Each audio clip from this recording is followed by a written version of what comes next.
At 2:15 a.m. in the intensive care unit, Nurse Elena Rodriguez was adjusting an IV line when she heard 5 words that would change everything. Just pull the plug. Tori. The man speaking wasn't a doctor discussing medical options. He was Rick Sullivan, talking to his mistress about his comatose wife lying just feet away. But here's what Rick didn't know. His wife Maggie wasn't supposed to be in that hospital bed. Just 36 minutes before her accident, she had discovered his affair and was driving to plan her divorce. Now, as Elena stood frozen with a medication cup slipping from her trembling hands, she realized she might be witnessing the planning of the perfect murder. What Elena does next will either save an innocent woman's life or destroy her own career. Because when a powerful businessman has millions to gain and everything to lose, how far will he go to silence the one person who overheard his deadly secret? This is the true story of a conspiracy that should have been foolproof, except the nurse was recording. The heart monitor beeped its steady rhythm in room 314 at Mercy General Hospital. Each electronic pulse echoed through the quiet intensive care unit like a metronome counting down the moments of Margaret Sullivan's life. Elena Rodriguez adjusted the IV line with practiced hands, her movements quiet and deliberate in the 2:15 a.m. stillness that blanketed the hospital corridors. The woman in the bed had been Elena's patient for 6 weeks now. Margaret Sullivan, Maggie, according to the medical chart, 52 years old, auburn hair spread across the pillow like spilled wine, delicate features that spoke of a life lived with grace. Her wedding ring caught the hallway light, a modest diamond from what Elena imagined were simpler times, before her husband's construction empire had made them wealthy. Elena had grown fond of this patient, who never woke up but whose husband visited every single day with fresh flowers. Yellow roses on Mondays, white lilies on Wednesdays, pink peonies on Fridays. The routine never varied, and Elena had come to respect Rick Sullivan's dedication to his comatose wife. Tonight felt different, though. The air in room 314 carried an electricity that made the hair on Elena's arm stand up. She had learned to trust these instincts during her 15 years as a nurse. Sometimes the body knows things before the mind catches up. Rick Sullivan paced by the window, expensive suit wrinkled from what must have been a long day of business meetings. His salt and pepper hair was disheveled, and his usually perfect tie hung loose around his neck. The phone pressed against his ear seemed to vibrate with tension as he spoke in urgent whispers. Just pull the plug. Tori, she's not coming back. Elena's hands froze mid-motion. The plastic medication cup slipped from her fingers and clattered against the rolling cart with a sound that seemed to echo like thunder in the quiet room. The doctors said brain activity is minimal. We both know she's already gone. This is just prolonging the inevitable. Rick's voice carried the same authority that had built Sullivan Construction into the region's largest firm. Elena had read about him in the business section of the newspaper. Self-made millionaire, pillar of the community, devoted husband maintaining a bedside vigil. Rick spun around at the sound of the falling cup. His eyes met Elena's for a moment, and she saw something cold flash across his features before the mask of grief settled back into place. I'll call you back. He pocketed the phone with deliberate calm, straightened his expensive tie. Nurse, how is she tonight? Same as always, Mr. Sullivan. Stable. Elena's voice caught in her throat like a bird trapped in a cage. She had heard families discuss end-of-life decisions before. The agonizing conversations about letting go, about quality of life, about what their loved one would have wanted if they could speak for themselves. This felt different, colder, more calculated. Good. That's good to hear. Rick approached the bed with measured steps, leaned down to kiss Maggie's forehead with practiced tenderness. The gesture looked rehearsed, like an actor hitting his mark. I should get home. Long day tomorrow with the board meeting and the Martinez contract presentation. Elena nodded, not trusting her voice to remain steady. She watched Rick gather his coat from the bedside chair, adjust his cuffs, smooth his hair, every movement precise and controlled. After he left, Elena stood frozen beside Maggie's bed, staring at her patient's peaceful face. Maggie's chest rose and fell with mechanical precision. The ventilator breathed for her. The feeding tube sustained her. But her latest brain scans showed activity, patterns that Dr. Mitchell had described as encouraging. Hope disguised as medical terminology. Elena pulled up the bedside chair, its legs scraping against the linoleum floor with a sound that seemed too loud in the hushed atmosphere of the ICU. "Mrs. Sullivan, I don't know if you can hear me, but something's not right here." The heart monitor continued its steady rhythm. Alive, fighting, surviving against odds that would have defeated weaker people. Elena checked her own phone 3 times after Rick left. Lock screen, unlock, check for messages. Lock screen again. We all do this when processing shocking information, when reality shifts beneath our feet and we need something familiar to anchor ourselves, something concrete and real in a world that suddenly feels uncertain. She thought about her own marriage to Carlos, how he had made medical decisions during her mother's final illness, while Elena was deployed overseas with the Army Reserve. She had trusted him completely to advocate for Mama, to make the choices Elena would have made if she had been there. Later, much later, she discovered he had pushed for expensive, experimental treatments that drained her mother's life insurance but offered no real hope of recovery. Carlos had seen dollar signs where Elena would have seen dignity. Some betrayals cut deeper than others. Some wounds never fully heal. Elena looked at Maggie's peaceful face, unmarked by the trauma that had brought her to this sterile room. "Who is Tori?" The question hung in the air like incense, heavy with implications Elena was not ready to examine. Outside the window, the city slept under a blanket of autumn clouds. Streetlights created pools of amber glow on the empty sidewalks. Inside room 314, a woman fought for her life while her husband planned her death with the casual efficiency of a business transaction.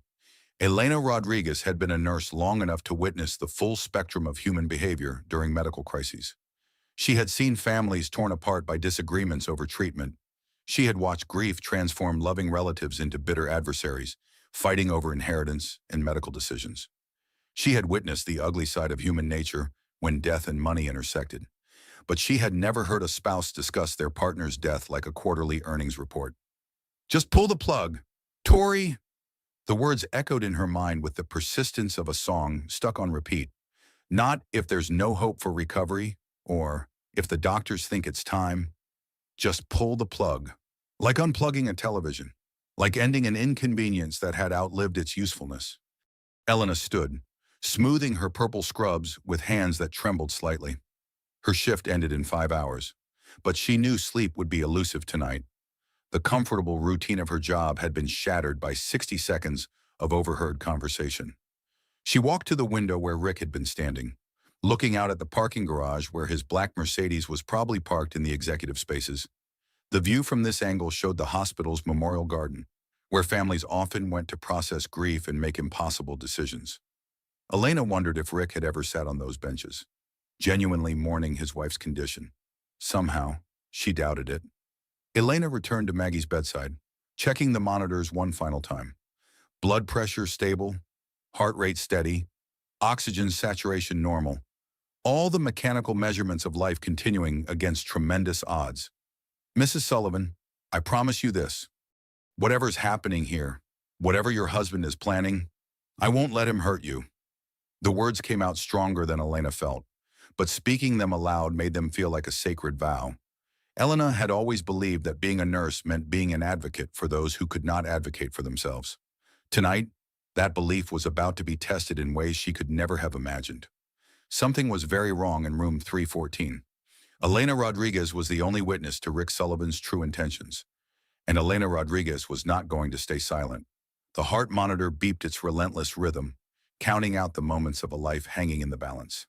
In the hallway, the night shift continued its quiet routines, unaware that a potential murder was being planned just steps away from their nursing station. Elena gathered the scattered medication cups, her mind already racing ahead to the morning. She would need to research Rick Sullivan more thoroughly. She would need to understand who Tori was and what role she played in Rick's plans. She would need to gather evidence, build a case, find allies who would believe her story. But first, she would need to figure out how to protect a patient who could not protect herself from the person who should have been her greatest protector. The night stretched ahead like an ocean of uncertainty. Elena had no idea that her decision to pay attention, to question what she had heard, to trust her instincts over her desire for a quiet life, would set in motion a chain of events that would save one life and destroy another. Sometimes heroism begins with simply refusing to look away. Elena Rodriguez was about to discover exactly how much courage she possessed. Elena's shift ended at 7 a.m., but she found herself lingering in the hospital break room, unable to shake the memory of Rick Sullivan's cold voice. The coffee maker gurgled and hissed as she poured her third cup since clocking out, her hands still trembling slightly from the adrenaline that had kept her alert through the remainder of her shift. She pulled out her phone and began searching for information about Rick Sullivan. The internet revealed a carefully crafted public image: self-made businessman, community leader, devoted family man. Sullivan Construction dominated the local business section with announcements of major contracts and charitable contributions. New hospital wing funded by Sullivan Construction. City courthouse renovation completed ahead of schedule. $1 million infrastructure projects with the state government. Elena scrolled through images from society pages and charity galas.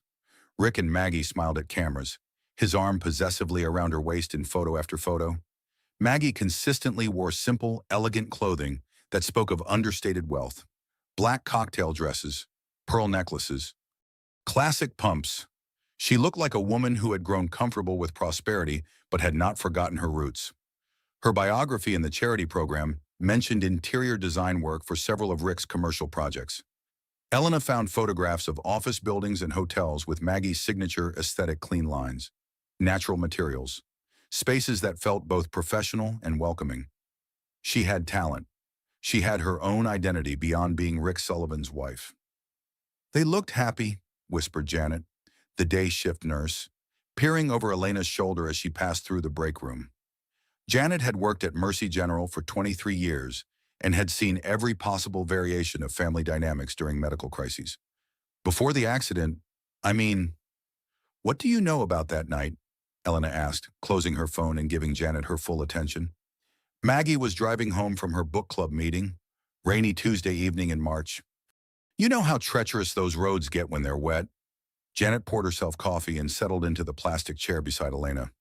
Semi-truck ran the red light at 5th and Main Street. Driver said he never saw her little Honda Civic. Elena's journalistic instincts, honed during her brief stint as a military correspondent before nursing school, began firing questions. Was the truck driver charged? Clean record, no drugs or alcohol in his system. Just one of those terrible accidents that happen when weather conditions are bad and visibility is poor. Janet shook her head with the weariness of someone who had seen too much tragedy. Rick was devastated. Hasn't missed a single day visiting since she was admitted. Elena remembered the previous night's phone call, the cold calculation in Rick's voice as he discussed pulling the plug. Has he mentioned anything about stopping treatment? Not to me. Why would you ask that? Elena chose her words carefully. Just wondering about the family's emotional state. Long-term intensive care is difficult for everyone involved. Rick seems to be handling it as well as anyone could. The kids have been struggling more. Janet lowered her voice, even though they were alone in the break room. Daughter Sarah comes by every few days. Always looks like she's been crying. Son Tommy's been here twice since the accident. Lives in Portland now. Creative type. You know. Rick doesn't seem to approve of his lifestyle choices. Elena filed away this information. Strained family relationships often became more complicated during medical crises. What kind of creative work does Tommy do? Photography and painting. I think very talented, from what Sarah mentioned. But Rick wanted him to join the family business. There's some tension there.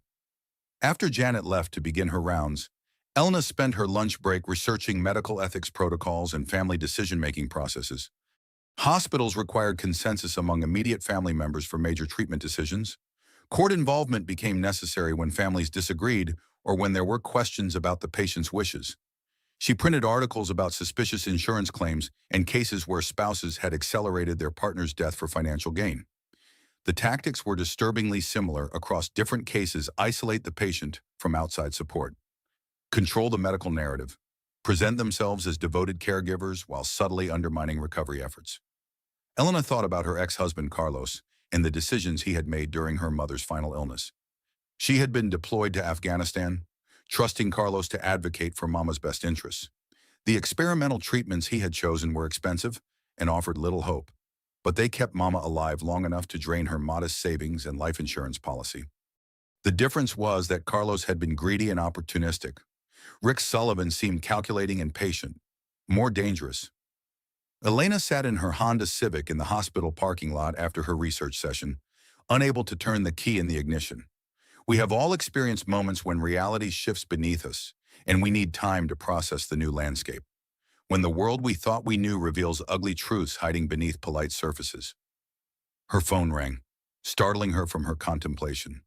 Maria, her sister. Elena, you sound tired. Long shift.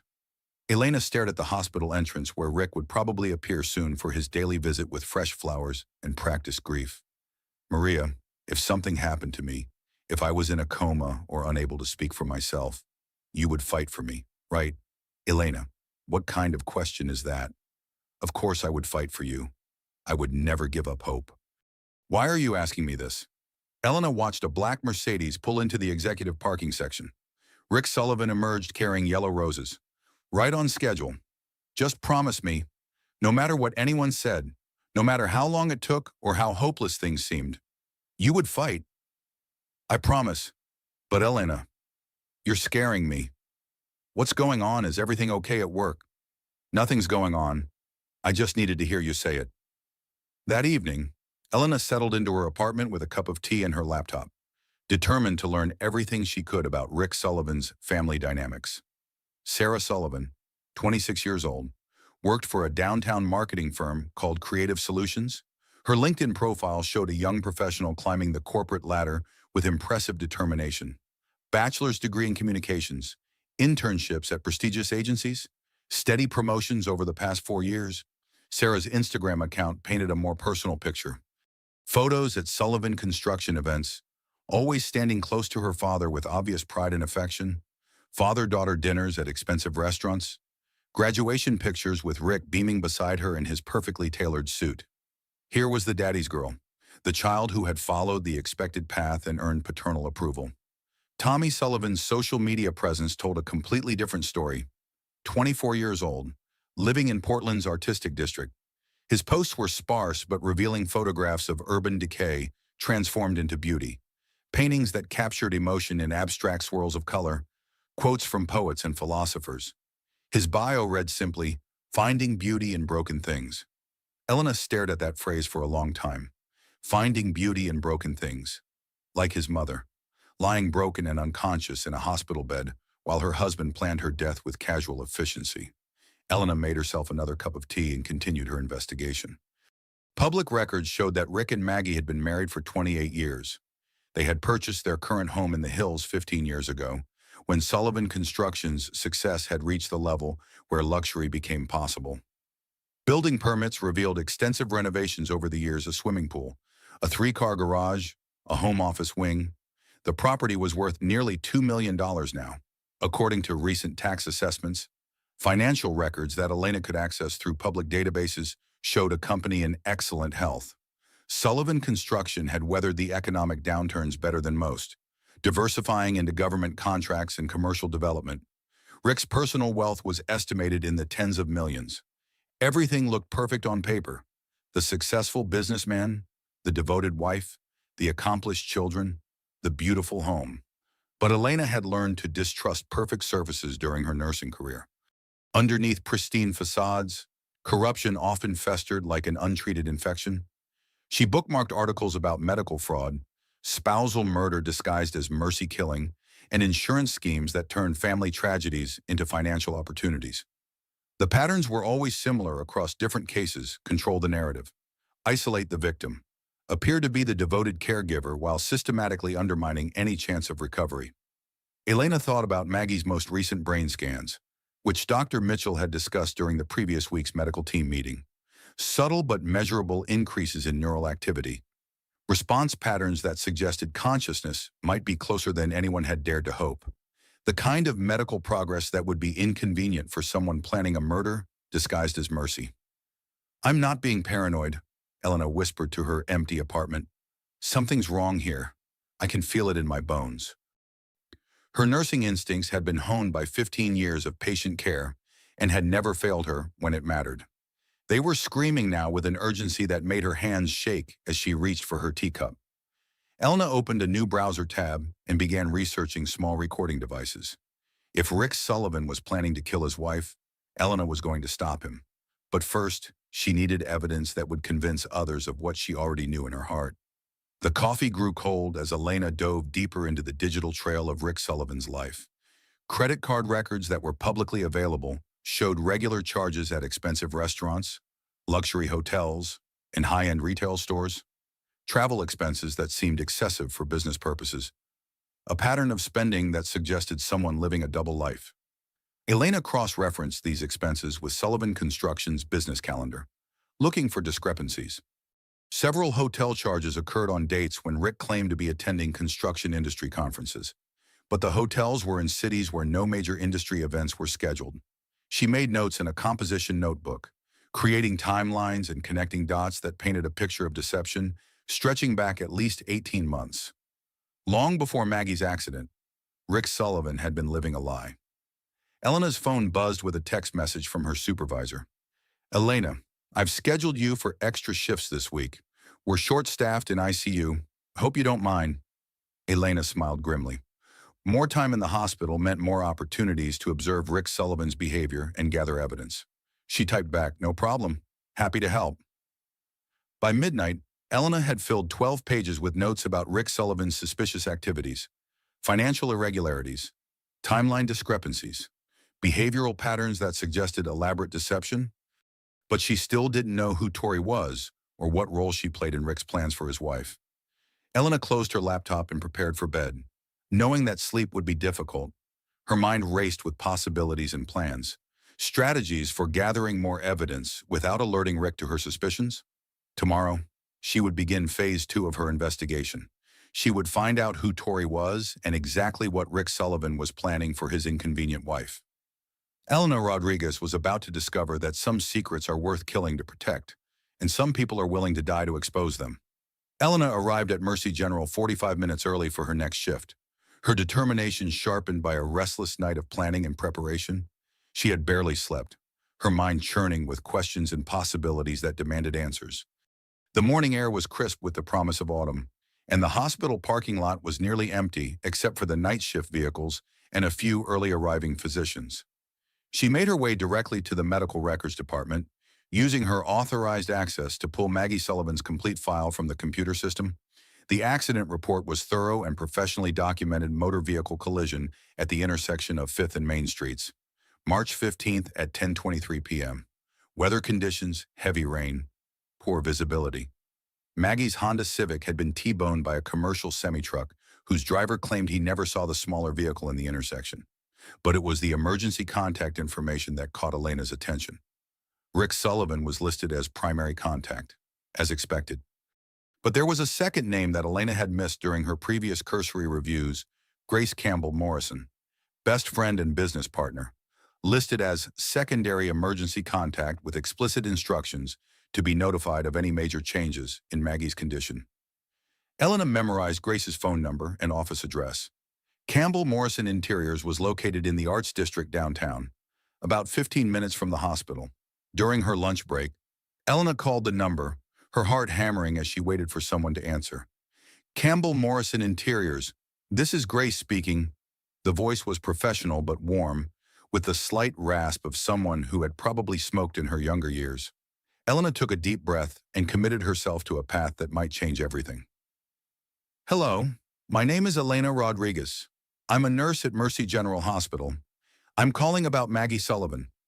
A pause. Then, in a voice that carried both wariness and hope, "I've been wondering when someone would ask the right questions. Can we meet not over the phone?"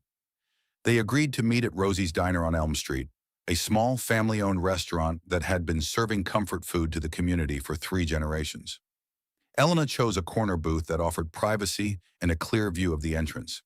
She arrived 10 minutes early and ordered coffee, her hands trembling slightly with nervous energy. Grace Campbell Morrison entered the diner at exactly 1:30 p.m., scanning the room with the careful attention of someone who had learned to be cautious. She was 49 years old according to Elena's research, but carried herself with the confidence and poise of someone who had built her own success through talent and determination. Designer clothing that was tasteful rather than ostentatious, Short silver hair that looked professionally styled, eyes that had seen too much but still held warmth. Grace slid into the booth across from Elena, clutching her designer handbag against her chest like armor. I assume this is about Maggie's condition? Has something changed? In a way, yes. Elena poured Grace a cup of coffee from the thermal carafe the waitress had left. I need to ask you some difficult questions about Maggie's marriage and the circumstances surrounding her accident. Grace's expression hardened. I've been waiting 6 weeks for someone to ask those questions. Tell me about Maggie's state of mind before the accident. She was planning to leave Rick. Grace's words came out in a rush, as if she had been holding them back for too long. She suspected he was having an affair, started noticing changes in his behavior about 8 months ago, late meetings that couldn't be verified, weekend conferences that didn't exist when she tried to look them up, new cologne, different phone habits. Elena felt her pulse quicken. Did she have proof? She hired a private investigator, Mason Hardy, very reputable, very thorough. He followed Rick for 3 weeks and documented everything. Grace pulled out her phone and scrolled through her contacts. I can give you Mason's number if you need to speak with him directly. What did the investigation reveal? Rick was sleeping with his executive assistant, Victoria Blackwell, 20 years younger than Maggie, ambitious, and planning to be the next Mrs. Sullivan. Grace's voice carried the bitter edge of someone who had watched her best friend's world crumble. Mason had photographs, hotel receipts, credit card records, enough evidence to destroy Rick in a divorce proceeding. Elena's coffee grew cold as Grace continued her story, painting a picture of systematic betrayal and calculated deception. The affair had been going on for at least 18 months. Rick was paying for Victoria's apartment, her car, expensive jewelry. He had even started a separate bank account that Maggie knew nothing about. Did Maggie confront him? The night before the accident, Grace's voice broke slightly, and she paused to compose herself. She called me around 8 p.m., crying so hard I could barely understand her. She said she had given Rick an ultimatum: end the affair immediately, or she would file for divorce and take half of everything. Elena felt sick. The timeline was too convenient, too perfectly aligned with Maggie's current helpless state. What was Rick's response? He laughed at her. Actually laughed. Grace's eyes filled with tears of rage. He told her she would never survive on her own, that she had been living off his success for decades and had no identity beyond being Rick Sullivan's wife. He said she was nothing without him. Grace pulled out her phone again and showed Elena a text message time-stamped at 9:47 p.m. on March 14th. The message was from Maggie. He chose her. Now I'm choosing me. See you in an hour. Elena stared at the screen, calculating the timing. What time was the accident? 10:23 p.m. Maggie was driving to my house so we could plan her exit strategy. We were going to contact divorce lawyers, figure out how to protect her assets, make sure she got a fair settlement. The semi-truck had hit Maggie's car exactly 36 minutes after she decided to leave her husband. 36 minutes after she chose herself over a man who had chosen another woman. Grace, do you think Rick had something to do with the accident? Grace was quiet for a long moment, staring into her coffee cup as if it might contain answers to impossible questions. I don't know what to think. The police investigated thoroughly. The truck driver was clean, no drugs or alcohol, no mechanical problems with his vehicle. It seemed like a genuine accident caused by bad weather and poor visibility. But you have suspicions. Rick has been visiting the hospital every day, playing the devoted husband for the cameras and the medical staff. Meanwhile, Victoria has been living in their house, sleeping in Maggie's bed, wearing Maggie's jewelry. Grace's voice turned hard with disgust. The neighbors see her car there every night. Elena realized this was not just medical neglect or premature end-of-life planning. This was the perfect crime. Rick gets rid of an inconvenient wife who threatened to expose his affair and take half his wealth, while appearing to be the grieving husband maintaining a bedside vigil. The insurance money, the freedom to marry his mistress, the preservation of his business reputation and social standing. All he had to do was wait for the right moment to pull the plug. Grace, there's something else I need to tell you. I overheard Rick on the phone last night, talking to someone named Tori about ending Maggie's life support. Grace went completely still. Tori is Rick's nickname for Victoria. He started calling her that about a year ago. Elena felt the pieces clicking into place with horrible clarity. He was telling his mistress to pull the plug on his wife. We have to stop him. I need evidence. Real proof. Not just suspicions and overheard conversations. Grace reached into her purse and pulled out a manila folder thick with documents. Mason Hardy gave me copies of everything before Rick fired him. Financial records, photographs, hotel receipts, proof of the affair, and the separate bank accounts. Elena opened the folder and found herself looking at surveillance photographs of Rick and Victoria entering various hotels, intimate restaurants, jewelry stores. The images were damning, showing a relationship that was clearly romantic and had been ongoing for months. But it was the financial documents that truly shocked Elena. Rick had been systematically moving money out of joint accounts and into personal accounts that only he controlled. Nearly $500,000 had been transferred over the past year. There's something else, Grace said, her voice dropping to a whisper. Look at the photographs from 2 weeks before the accident. Elena found a series of images that made her stomach turn. Maggie with faint but visible bruises on her arms and shoulder. The marks were consistent with someone grabbing her forcefully. She told everyone she fell down the stairs, Grace said bitterly. That's what Rick told the emergency room staff when she went in for x-rays. Just a clumsy accident. Elena remembered her own explanations for the bruises Carlos had left during their worst arguments. I walked into a door. I'm so clumsy.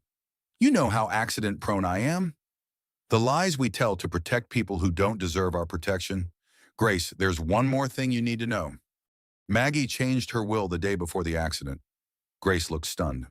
How do you know that hospital records include copies of advance directives and estate planning documents?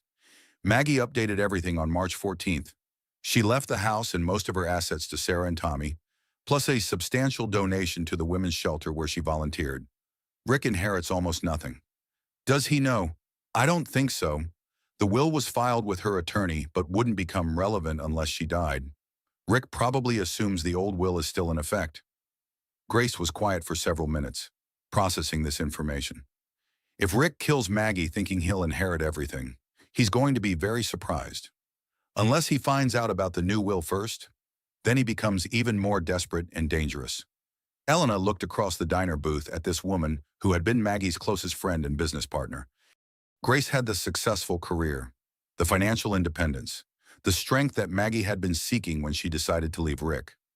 Grace, I think Rick is planning to end Maggie's life support within the next few days. I need to gather evidence of his intentions, but I can't do it alone. What do you need me to do? Keep documenting everything. If Rick is having an affair and planning murder, there will be more traces, phone records, additional financial transfers, changes in his behavior or routine. I'll call Mason Hardy. He might be willing to continue surveillance even though Rick fired him. As Elena drove back to the hospital, she felt the weight of responsibility settling on her shoulders like a heavy coat. A woman's life hung in the balance, and she might be the only person positioned to save her. That evening, Elena sat in Maggie's room during her dinner break, organizing the bedside table for the third time in an hour. We all have rituals that help us think clearly during chaotic situations. The repetitive motion of arranging medical supplies and personal items helped Elena process the overwhelming information Grace had shared. Mrs. Sullivan, I met your friend Grace today. She told me about your husband's affair with Victoria Blackwell. She told me about what you discovered the night before your accident. Elena leaned closer to the bed, speaking softly to avoid being overheard by staff in the hallway. Grace also told me about your new will. You were planning to leave Rick and start a new life. You were choosing yourself, choosing your own happiness and dignity. The heart monitor beeped its steady rhythm. Somewhere inside that still body, Maggie Sullivan was fighting to survive, to wake up, to reclaim the life that had been stolen from her in 36 crucial minutes on a rainy March evening. Elena made a decision that would change the trajectory of her career and possibly her life. Tomorrow, she would purchase the recording device she had researched online. She would gather the evidence needed to expose Rick's plan and save Maggie's life. But she would also need allies. People who cared about Maggie. People who could not be intimidated or bought by Rick Sullivan's wealth and influence. Elena thought about Sarah and Tommy Sullivan, Rick's own children. If they knew what their father was planning, would they stand with him or against him? Time was running out. Rick had given himself a timeline, and Elena had no way of knowing how much of that timeline had already elapsed. She was going to save Maggie Sullivan's life, even if it destroyed her own career in the process. Some fights are worth the consequences. Elena Rodriguez was about to discover exactly how much courage she possessed when everything was at stake. Elena sat in Maggie's room during the quiet hours before dawn, reading aloud from a romance novel she had discovered in the bedside table drawer. The book was well worn, with notes penciled in the margins and passages underlined in fading ink. This had been Maggie's book, something she had been reading before the accident transformed her life into a medical emergency. She had always believed in happy endings, Elena read, her voice soft in the dim room.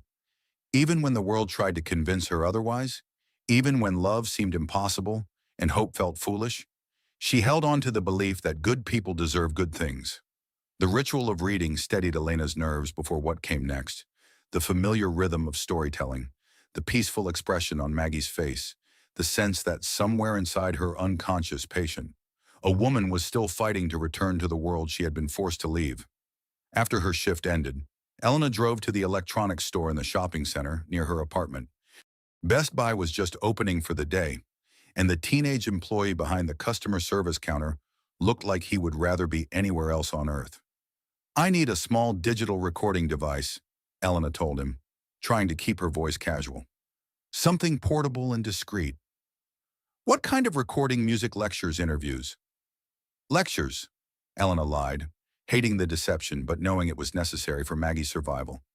"I'm taking some continuing education classes and want to record the presentations for review later." The teenager showed her several options, from basic voice recorders to more sophisticated devices with extended battery life and enhanced audio quality. Elena selected a model that could record for up to 12 hours on a single charge and was small enough to be concealed easily. "Good choice," the teenager said with the enthusiasm of someone earning commission. "This one has excellent sound quality and can pick up conversations from across a room." Elena paid in cash and left the store with her purchase hidden in her purse. The weight of the small device felt enormous, like carrying evidence of a crime she had not yet committed. Back at Mercy General, Elena waited until the evening shift was well underway before implementing her plan. She entered Maggie's room during a quiet period when the hallways were relatively empty and most patients were settled for the night. Her hands shook as she positioned the recording device under Maggie's bedside table, taping it securely to the metal framework where it would be invisible to casual observation. The location was perfect for capturing conversations near the bed while remaining hidden from anyone who was not specifically looking for surveillance equipment. Elena tested the audio quality by whispering a quiet countdown, then played back the recording through the device's tiny speaker. The sound was crystal clear. Every word would be captured with perfect fidelity. 2 nights later, Elena's patience was rewarded in the most chilling way possible. Rick arrived at 11:45 p.m., 15 minutes later than his usual schedule. He used his keycard override to enter the ICU after official visiting hours had ended, a privilege reserved for immediate family members during medical crises. Elena pretended to chart medications at the nursing station, maintaining her professional duties while the recording device captured everything happening in room 314. Rick paced by the window with his phone pressed against his ear, his voice low but intense with frustration. "The lawyers are getting impatient. Tori," Henderson specifically asked about the stability of my personal situation during yesterday's partner meeting. Elena forced herself to continue writing in the medical charts, maintaining her cover while straining to hear every word of Rick's conversation. I know. But if I push too hard too quickly, the kids might become suspicious. Sarah's already asking uncomfortable questions about the will and about why you've been staying at the house." A pause as Rick listened to Victoria's response. Elena could imagine the mistress on the other end of the line, probably lying in Maggie's bed, wearing Maggie's clothes, living the life that Maggie had built over 28 years of marriage. "No, she never mentioned changing the will. That's not something Maggie would have done without telling me. But Grace Campbell Morrison has been filling Sarah's head with nonsense about our marriage. We need to be very careful about how we handle the next few weeks." Elena's pen hovered over the medication chart. Rick did not know about the new will. He was planning to kill his wife, believing he would inherit everything, unaware that Maggie had already protected her assets and chosen her own beneficiaries. The board meeting went better than expected. Henderson's ready to move forward with the Martinez contract. but only if my personal situation gets resolved soon. They don't want any instability in the leadership structure during such a major expansion. Another pause. Elena held her breath, knowing that the next words would reveal Rick's timeline for murder. 2 weeks maximum. Dr. Mitchell mentioned that if there's no significant improvement within 2 weeks, the hospital's ethics committee will be willing to discuss comfort care options. That's our window. Elena felt ice water flow through her veins. 2 weeks to kill his wife before the business deal fell through. 2 weeks before Rick's carefully constructed double life became unsustainable. I love you too, Tori. This nightmare will all be over soon, and we can finally start our real life together. No more sneaking around, no more lies, no more pretending to be the devoted husband. Elena forced herself to continue writing, even though her hand was shaking so badly that her notes were barely legible. The recording device was capturing every damning word, but she needed to maintain her professional composure until Rick finished his call and left the room. The insurance policy alone will set us up for life. $2.5 million, plus whatever I inherit from the house and her business interests. We can travel. Buy that place in Tuscany you've been dreaming about.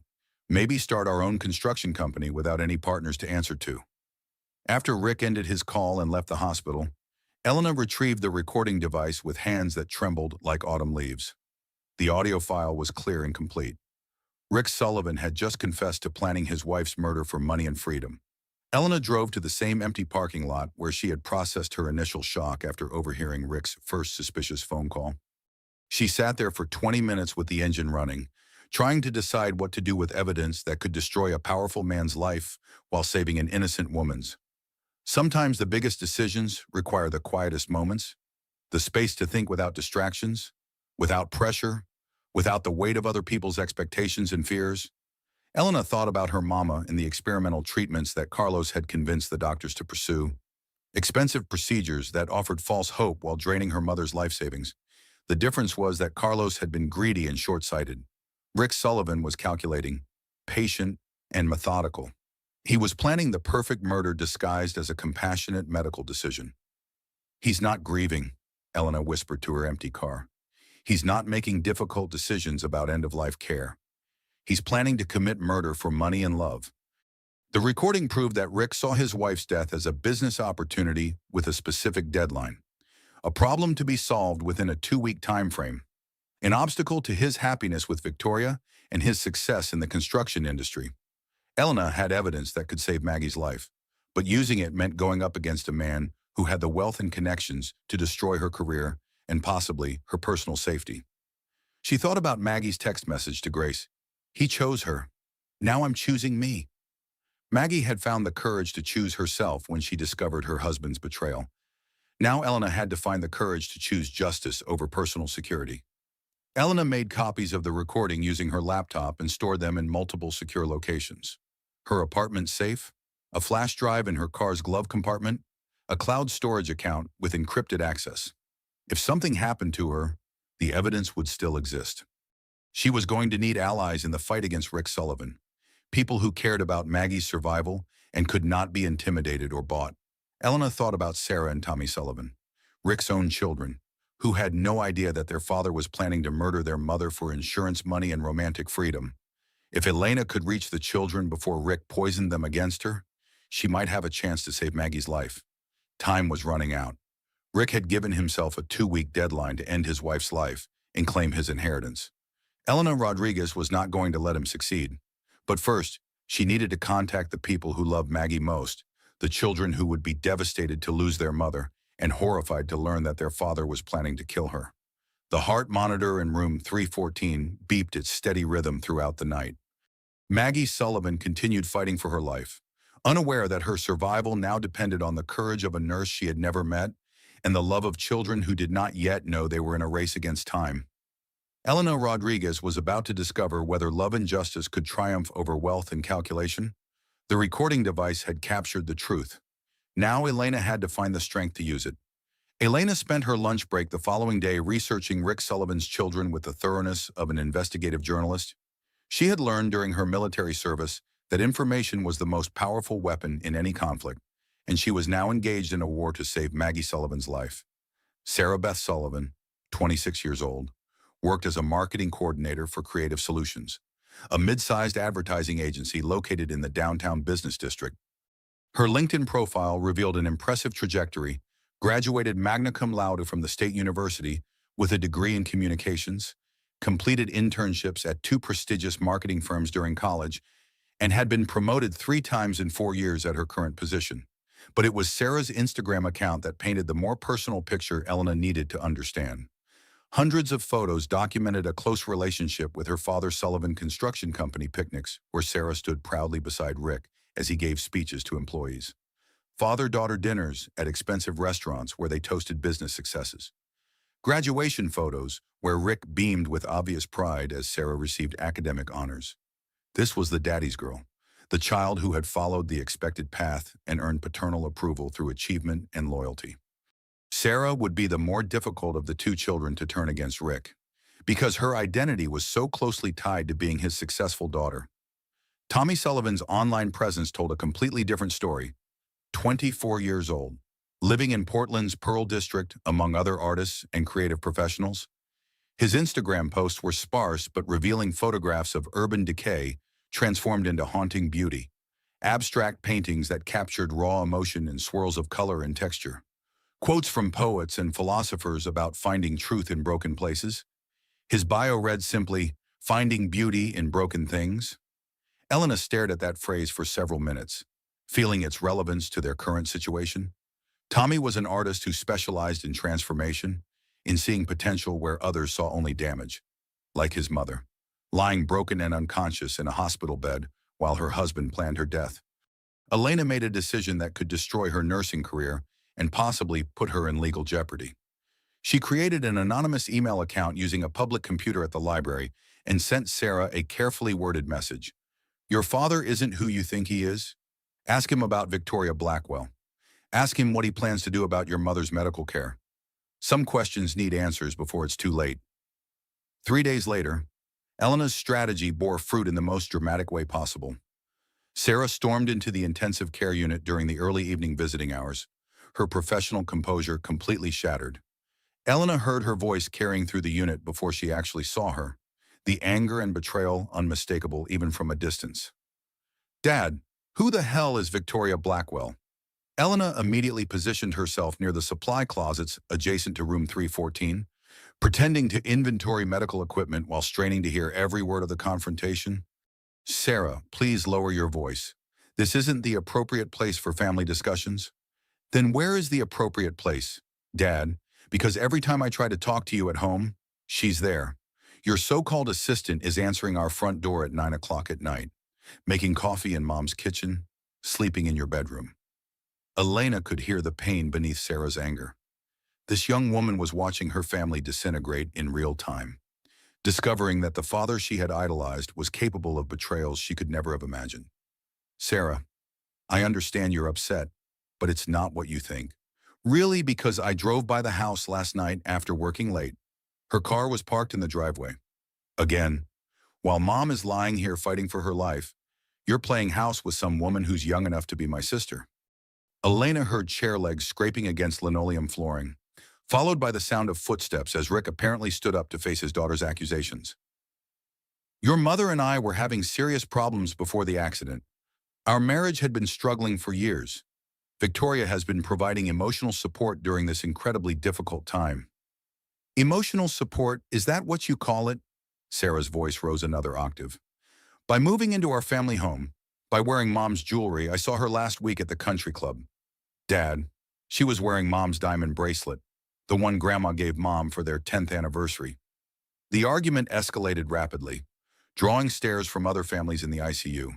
Elena positioned herself to intervene if the situation became physically threatening, but she wanted to hear every revelation. "Sarah, you don't understand the tremendous pressure I'm under. The business decisions, the medical consultations, the responsibility of caring for your mother while trying to maintain our company's stability during this crisis. Caring for her. When was the last time you actually sat with Mom, really sat with her, held her hand, talked to her, instead of just posing for photos when the doctors made their rounds?" Elena had wondered about this exact pattern. Rick's visits followed a predictable schedule arrived during shift changes, when the maximum number of medical staff could witness his presence, stay for precisely 20 minutes, leave when other families arrived for their own visits. It was performance grief, carefully orchestrated to maintain his public image as the devoted husband. You don't understand the medical complexities involved in this situation? Then explain them to me.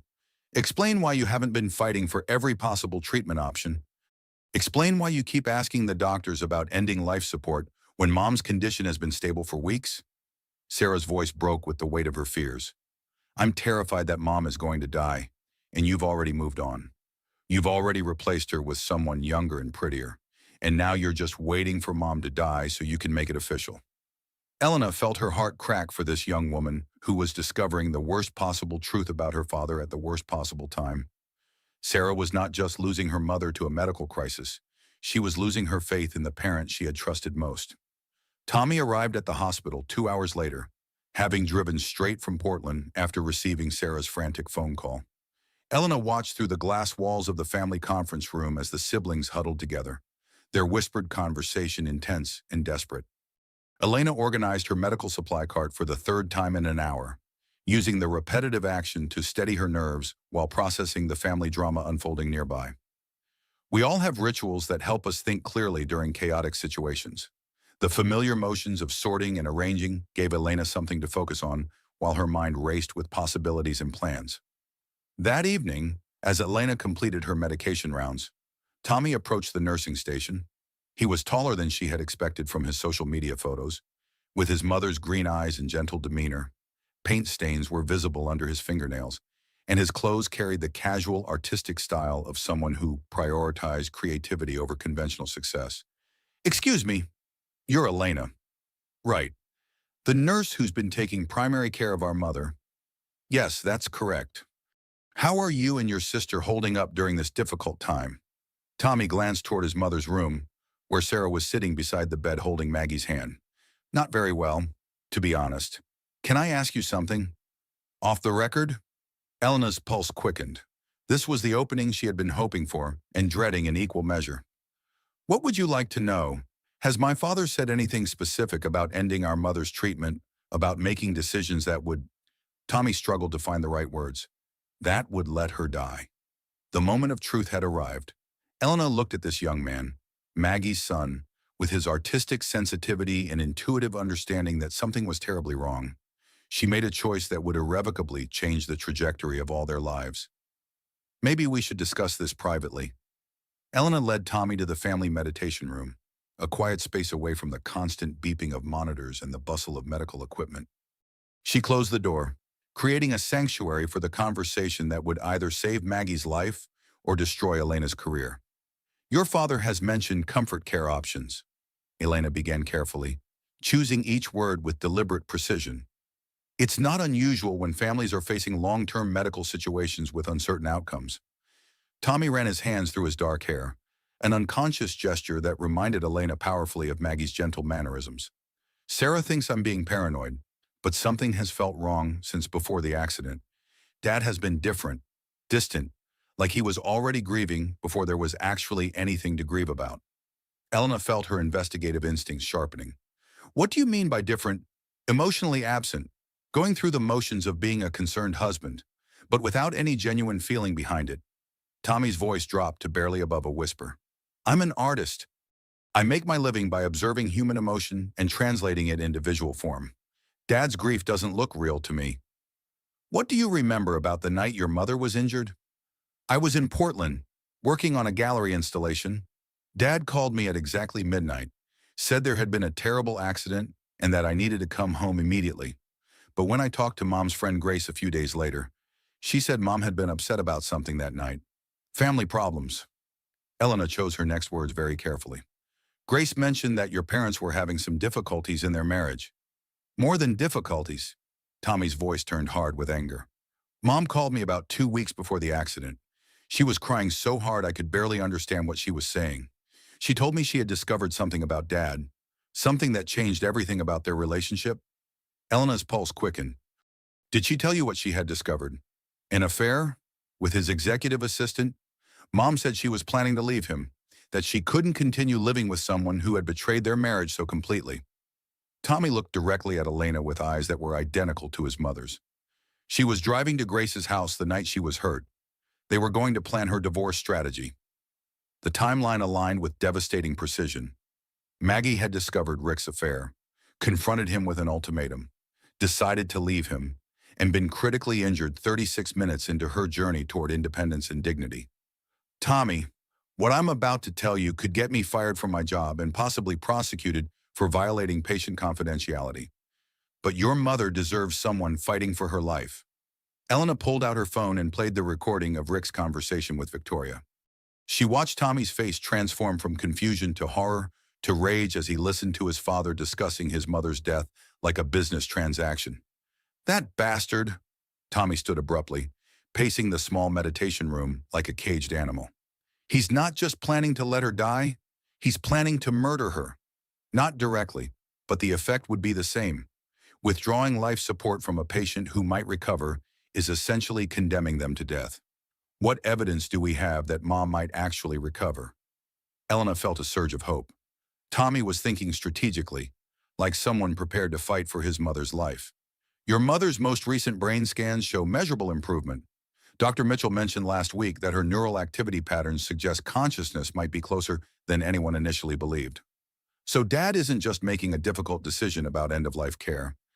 He's actively preventing Mom from having a chance to recover because it would interfere with his plans to marry his mistress and inherit Mom's money. That's exactly what I believe is happening. Tommy was quiet for several minutes, processing the full implications of what Elena had revealed. When he spoke again, his voice carried a new determination. What can we do to stop him? We need more evidence of his intentions, and we need your sister's support. Elena realized she had crossed the line from observer to participant, from medical professional to criminal investigator. I can't stay quiet anymore. Some things are more important than job security. Tommy proved to be surprisingly strategic for an artist. He immediately began suggesting ways to document Rick's behavior and gather additional evidence of his murderous intentions.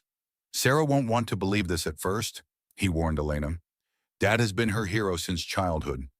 She's built her entire identity around being the successful daughter who earned his approval, but she's intelligent and she loves Mom. She'll see the truth if we present the evidence carefully. They developed a comprehensive plan. Tommy would publicly reconcile with Sarah while privately working to convince her of their father's guilt. Elena would continue recording Rick's conversations and documenting his behavior patterns. Together, they would build an unshakable case that could withstand legal scrutiny. Elena deleted and rewrote a text message to her sister Maria 5 times before finally sending it. When making life-changing decisions, we second-guess ourselves even when we know we're right.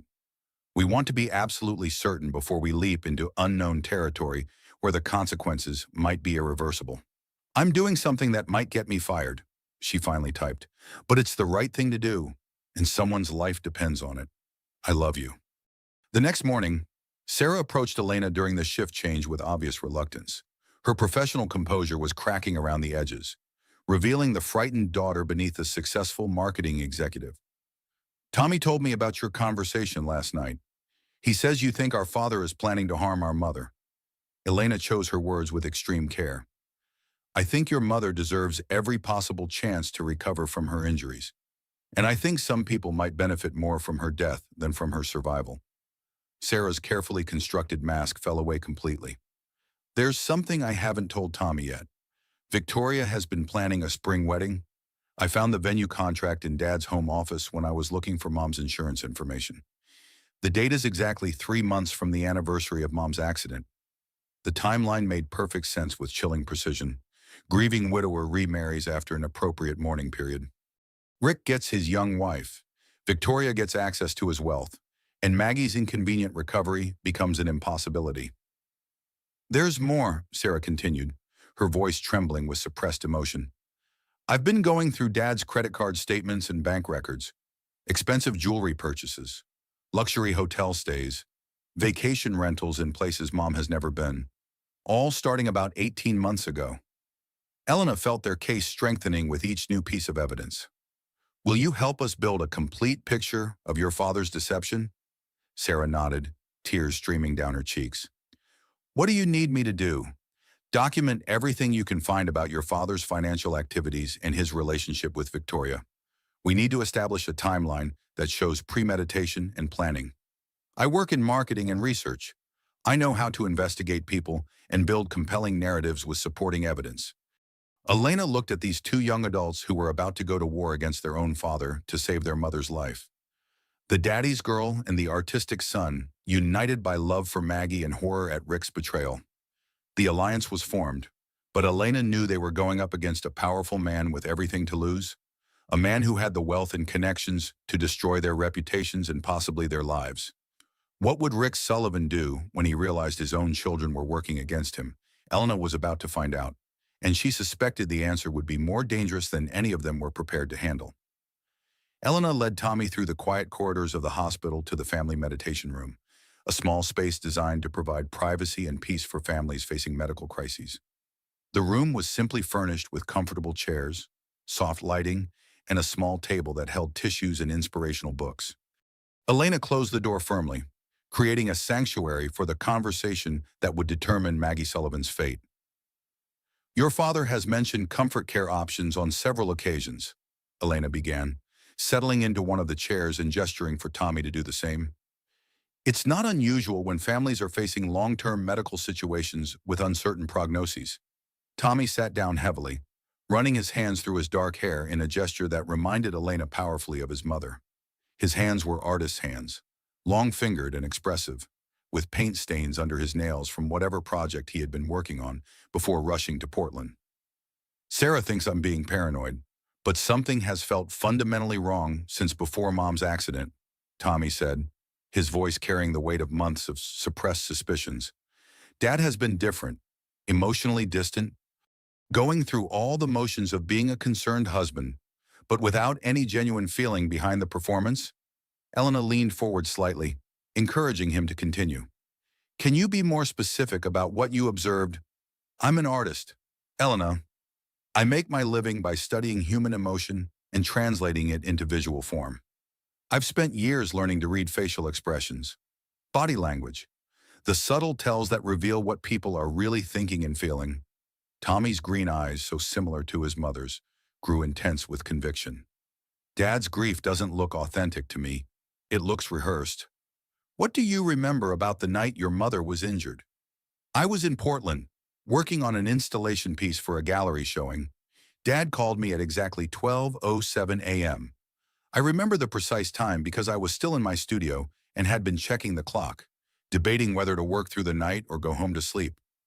Tommy paused, his expression growing troubled. Dad said there had been a terrible accident and that Mom was in critical condition. He told me to drive down immediately. Elena waited patiently, sensing there was more to the story. But when I talked to Mom's friend Grace a few days later, she said Mom had been extremely upset that evening. Grace mentioned family problems, some kind of crisis that had Mom crying and planning to visit Grace's house late at night.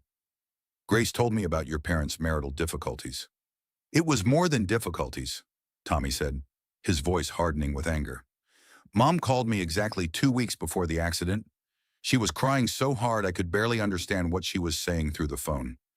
She told me she had discovered something about Dad that changed everything about their marriage. Elena felt her pulse quickening. Did she tell you specifically what she had discovered? An affair? With his executive assistant, someone named Victoria. Mom said she had hired a private investigator and gotten proof of the relationship. She was planning to leave Dad, said she couldn't continue living with someone who had betrayed their vows so completely. Tommy looked directly at Elena, his mother's eyes blazing with suppressed fury. Mom was driving to Grace's house the night she was hurt. They were going to plan her divorce strategy, figure out how to leave Dad and start over on her own terms. The timeline aligned with horrible precision. Maggie had discovered Rick's affair, confronted him with evidence and an ultimatum, decided to leave him, and been critically injured exactly 36 minutes into her journey toward independence and self-determination. Tommy, what I'm about to tell you could get me fired from my position here and possibly result in criminal charges for violating patient confidentiality regulations. But your mother deserves someone who will fight for her life when she cannot fight for herself. Elena pulled out her phone, located the audio file she had recorded, and played Rick's damning conversation with Victoria. She watched Tommy's face transform from confusion to horror to rage as he listened to his father discussing his mother's death like a routine business transaction. "That bastard," Tommy whispered, then stood abruptly and began pacing the small meditation room like a caged predator. "He's not just planning to let Mom die from her injuries. He's actively planning to murder her." The legal distinction might be important, but you're essentially correct. Withdrawing life support from a patient who has genuine potential for recovery is functionally equivalent to homicide. What evidence do we have that Mom might actually recover?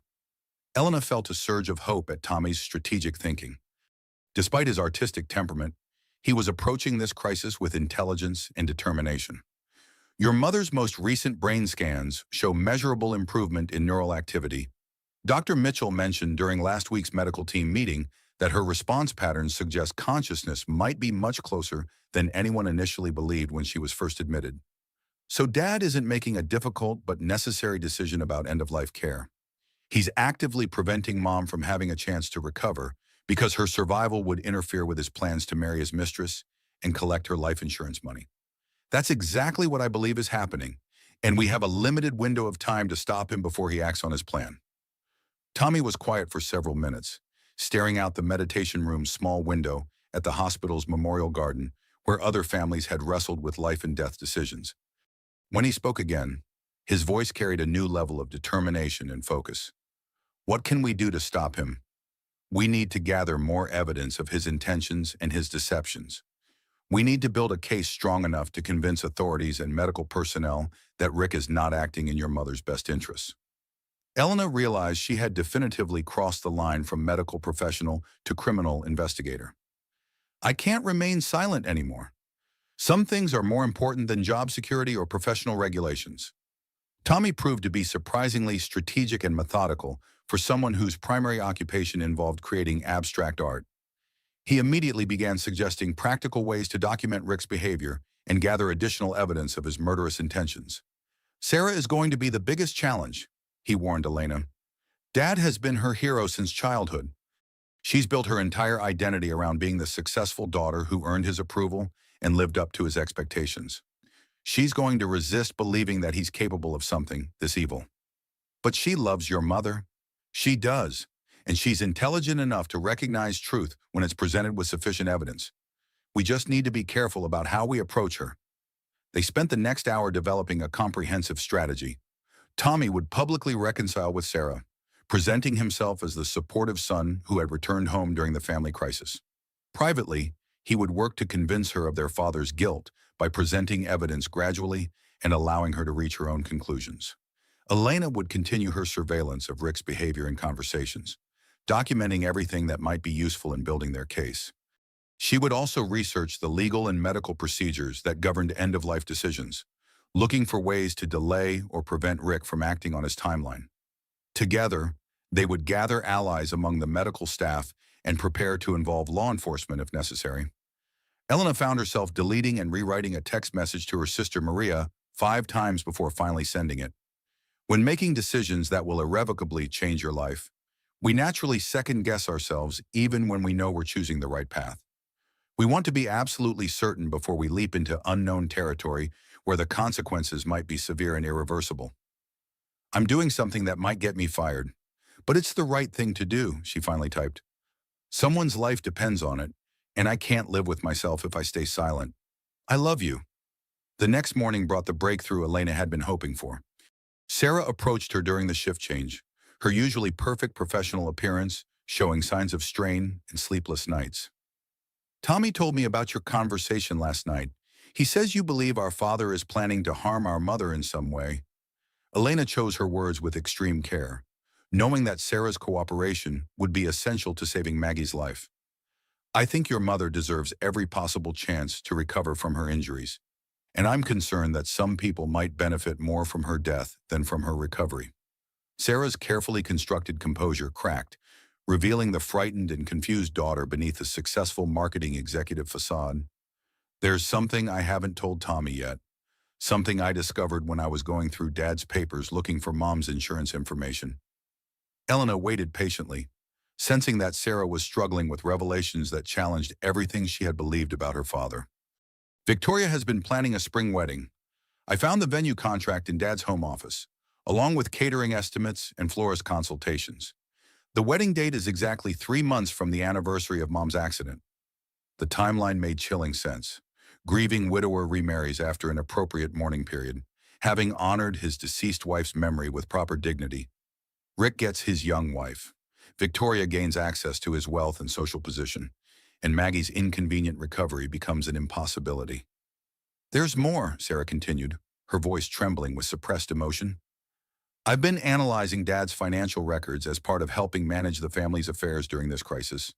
There have been substantial, unusual expenses over the past 18 months.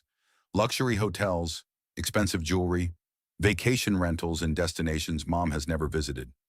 Elena felt their case strengthening with each new piece of evidence. Are you prepared to help us investigate your father's activities more thoroughly? Sarah nodded, tears streaming down her cheeks as she finally accepted the horrible truth about the man she had idolized. What do you need me to do? Use your professional skills to document everything you can find about your father's financial deceptions and his relationship with Victoria. We need to establish a clear timeline that demonstrates premeditation and planning. I work in marketing research and data analysis. I know how to investigate people's backgrounds and build compelling narratives supported by documented evidence. Elena looked at these two young adults who were about to declare war on their own father to save their mother's life. The successful daughter and the artistic son, united by their love for Maggie and their growing horror at Rick's systematic betrayal of everything they had believed about their family. Your mother would be proud of both of you, Elena said softly. She fought back when she discovered the truth about her marriage. Now you're fighting for her when she can't fight for herself. Sarah wiped away her tears and straightened her shoulders with visible determination. What's our next step? Evidence gathering on multiple fronts. I'll continue monitoring your father's behavior and conversations here at the hospital. Tommy will document his activities at home. You'll analyze his financial records and research Victoria's background. And then we contact law enforcement and present them with a case they can't ignore. Elena realized they were embarking on the most dangerous phase of their mission. They had formed an alliance, but they were going up against a powerful man with extensive resources and everything to lose. Rick Sullivan would not surrender without a fight, and Elena suspected that when cornered, he would prove to be more dangerous than any of them were prepared to handle. The heart monitor in room 314 continued its steady rhythm throughout their conversation. Maggie Sullivan fought for her life, unaware that her survival now depended on the courage of three people who had barely known each other a week ago. But love makes us brave. And sometimes love comes from the most unexpected places. Elena Rodriguez, Tommy Sullivan, and Sarah Sullivan were about to discover exactly how much they were willing to risk to save the life of someone they all loved. The battle for Maggie's life was about to begin in earnest. Elena began each shift now with a ritual that had become sacred to her, tending to Maggie's daily care with extra attention and gentleness.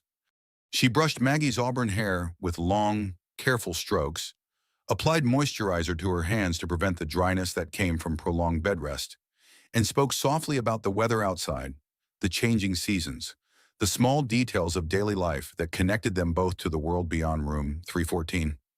These quiet moments grounded Elena's resolve in human dignity rather than revenge or anger. This was not about destroying Rick Sullivan for the sake of destruction. This was about preserving Maggie Sullivan's chance at life, recovery, and the future she had been planning when her husband's betrayal was revealed. Your children are remarkable people, Elena whispered to her patient during one of these morning care sessions. They're fighting for you with everything they have, just like you fought back when you discovered the truth about Rick and Victoria. The siblings had proven to be remarkably effective investigators, bringing different skills and perspectives to their mission of exposing their father's crimes. Sarah utilized her professional background in marketing research to analyze financial records and behavioral patterns with systematic precision. Tommy combined his artistic intuition with methodical documentation, creating a comprehensive picture of Rick's deceptions through careful observation and photography. They met regularly in the hospital cafeteria during Elena's lunch breaks, huddled around a corner table like wartime resistance fighters planning their next operation. Elena had chosen this location deliberately public enough to avoid suspicion, but with sufficient background noise to prevent eavesdropping. Victoria Blackwell isn't even her real name, Sarah reported during one of these clandestine meetings, spreading printouts and documents across the table between their untouched sandwiches and cold coffee. Her legal name is Victoria Marie Brennan, originally from Cincinnati. She's been married twice before, both marriages ending in acrimonious divorces that involved accusations of adultery and substantial financial settlements. Elena studied the documents with growing amazement. She has a pattern of targeting successful married men. It gets more interesting, Sarah continued, clearly energized by the investigative work despite the personal pain it caused. Her employment history is largely fabricated. Most of the companies listed on her resume either don't exist or have no record of employing anyone by her name during the time periods she claims. Tommy pulled out his own folder of evidence, photographs and notes compiled through careful surveillance. I've been documenting Dad's daily routine since moving back home temporarily. He leaves for work every morning at 7:30, but he doesn't go directly to Sullivan Construction. He stops at Victoria's apartment first and spends approximately 2 hours there before showing up at the office. Elena felt the timeline of Rick's deception becoming clearer with each new revelation. He's been living a complete double life. There's more, Tommy said, his voice dropping to ensure their conversation remained private. I managed to install a voice recording application on his phone when he left it unattended during dinner last night. The technology is sophisticated enough to capture both sides of phone conversations automatically. Elena's eyes widened with alarm. Tommy, that's highly illegal. If you're caught, you could face serious criminal charges. So could Dad, for planning to murder his wife, Tommy replied with grim determination. I recorded 3 separate conversations yesterday that provide additional evidence of his intentions.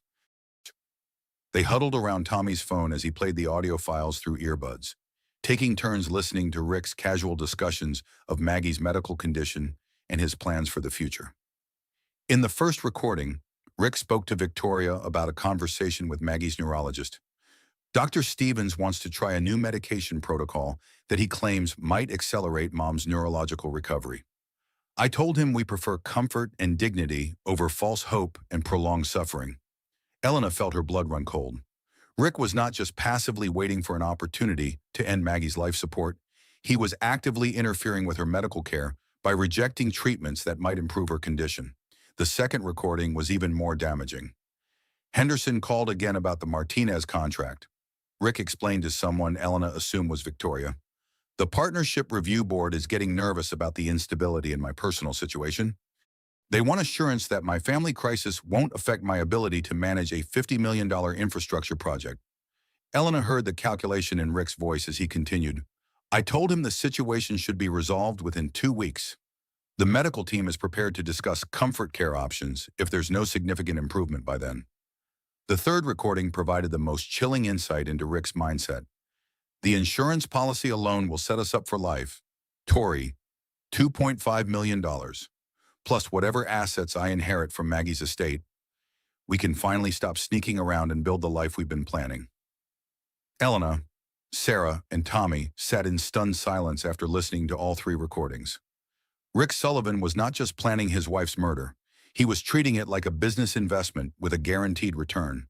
But their most significant breakthrough came from an unexpected source within the hospital itself.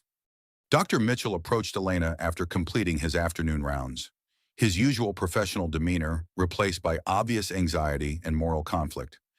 Elena, can we speak privately about the Sullivan case? They walked to his office, a small space cluttered with medical textbooks, patient files, and family photographs. Dr. Mitchell closed the door and gestured for Elena to take a seat across from his desk. I need to discuss some concerns I have about Richard Sullivan's approach to his wife's medical care. Elena felt her pulse quickening. What kind of concerns? Rick has been pressuring me consistently to recommend withdrawal of life support for Maggie. He cited financial strain, family emotional stress, and quality of life concerns as justification for ending aggressive treatment.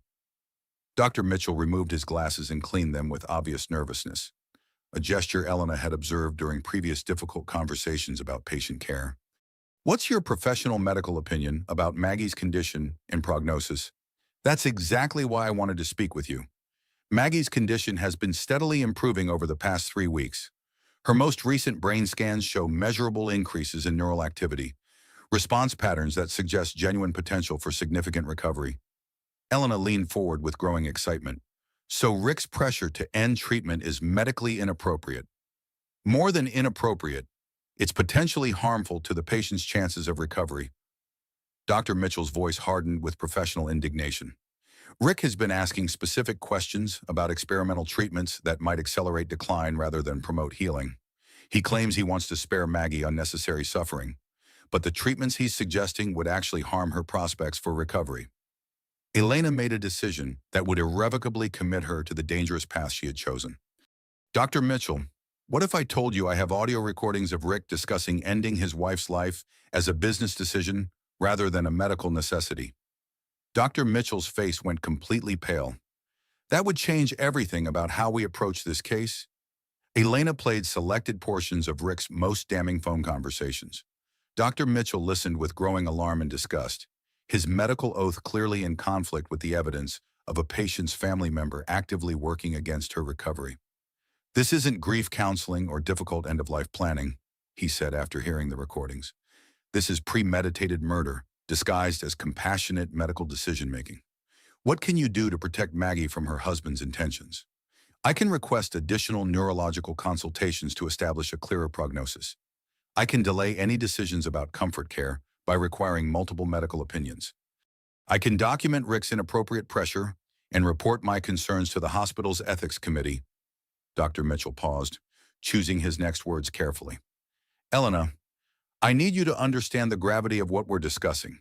If we're wrong about Rick's intentions, our careers will be destroyed, and we could face serious legal consequences for making false accusations against a prominent community member. And if we're right but do nothing, then a woman with genuine potential for recovery will be murdered by her husband for insurance money and romantic convenience. What do you recommend as our next step? Document everything we can about Rick's behavior and statements. I'll use my medical authority to buy us time by requiring additional consultations and delaying any treatment decisions.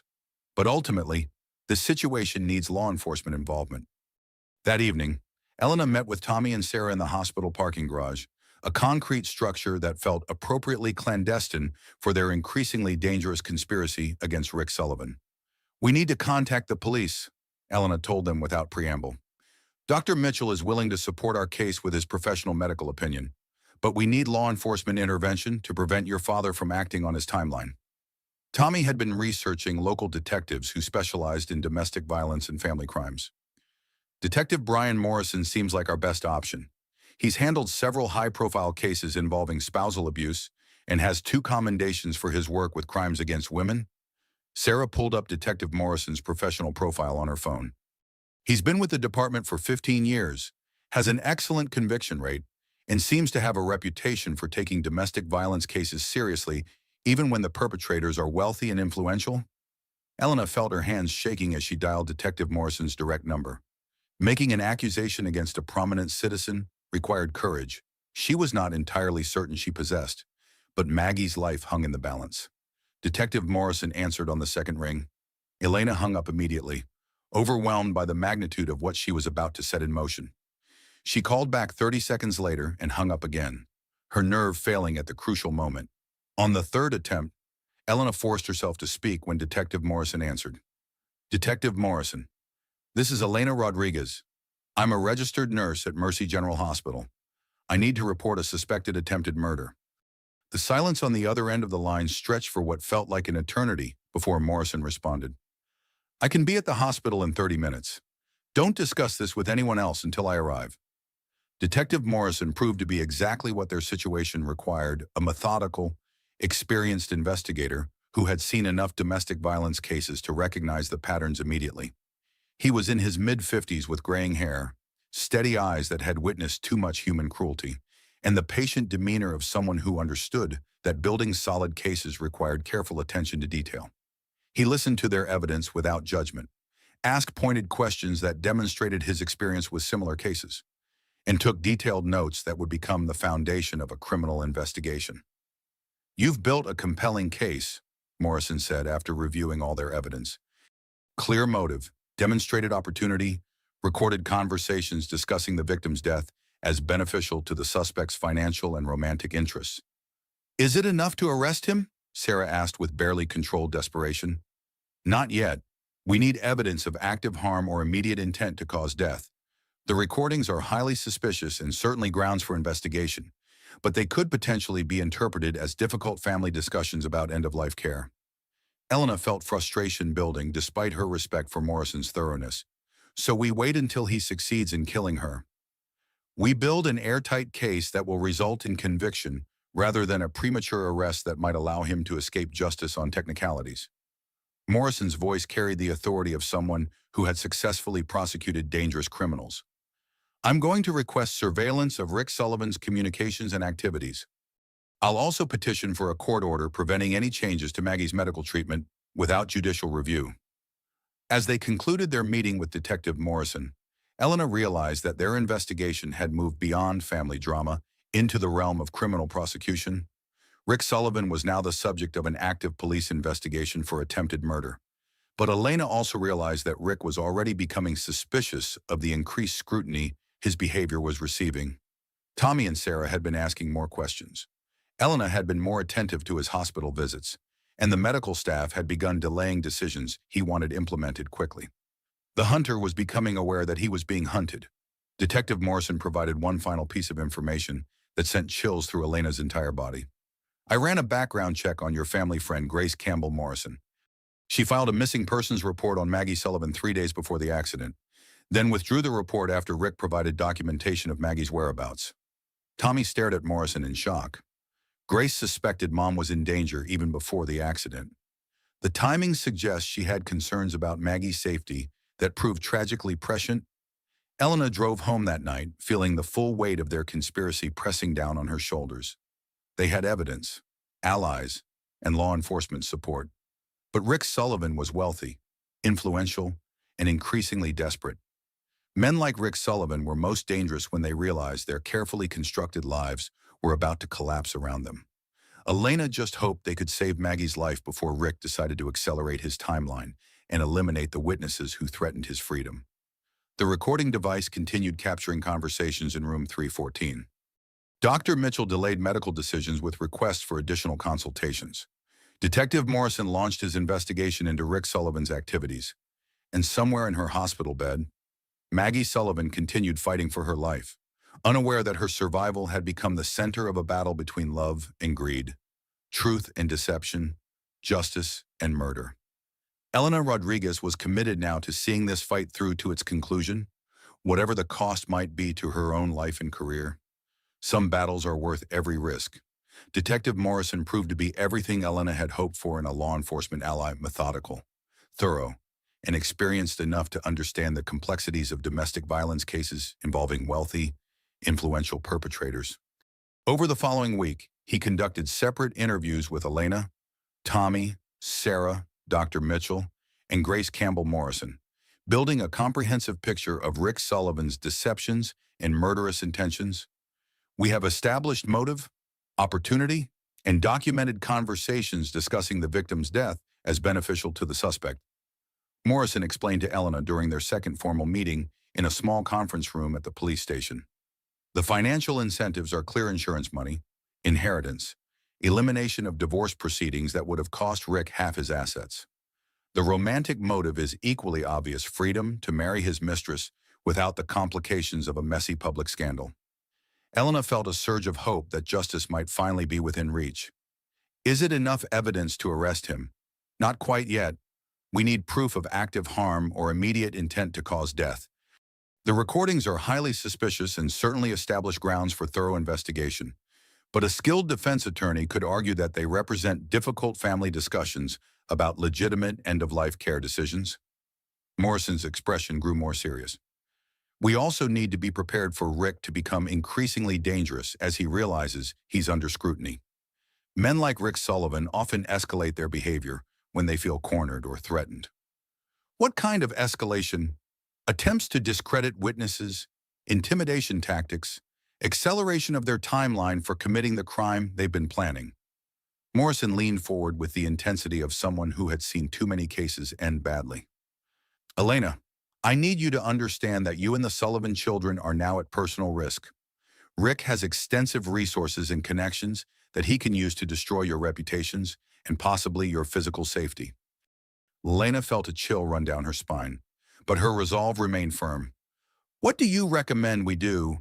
Continue gathering evidence, but be extremely careful about your personal security. I'm requesting surveillance authorization and a court order to prevent any changes to Maggie's medical treatment without judicial oversight.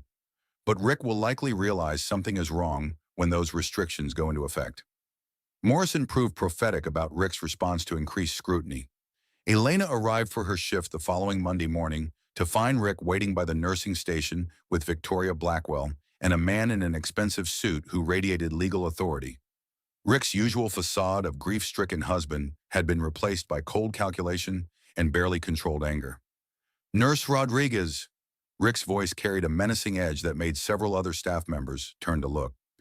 "I understand you've been discussing my wife's medical case with unauthorized parties and making inappropriate accusations about my character and intentions?"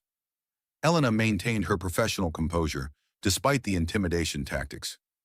"I discuss medical care with family members as appropriate and follow all hospital protocols regarding patient confidentiality. My children claim you've been filling their heads with conspiracy theories about my marriage and my commitment to their mother's care." Rick stepped closer, using his physical presence to create psychological pressure. "They say you've been recording private family conversations and sharing confidential medical information with people outside our family." Victoria moved to stand beside Rick, her expensive perfume and designer clothing creating a stark contrast to Elena's practical nursing scrubs. "Rick, perhaps we should discuss this situation with hospital administration. Staff members who exceed their professional boundaries and violate patient privacy regulations should face appropriate consequences." The man in the expensive suit opened a leather briefcase and withdrew several official-looking documents. "I'm David Sterling, Mr. Sullivan's attorney. We've prepared formal complaints alleging professional misconduct, violation of patient confidentiality, and harassment of a grieving family during their time of crisis." Elena realized that Rick was launching a preemptive strike designed to destroy her credibility before she could present her evidence to authorities. "That won't be necessary. I've followed all appropriate protocols and acted in the best interests of my patient." But Rick's threat was clear and immediate. Elena understood that her position was vulnerable, a nurse's word against a prominent businessman's wealth, influence, and legal representation.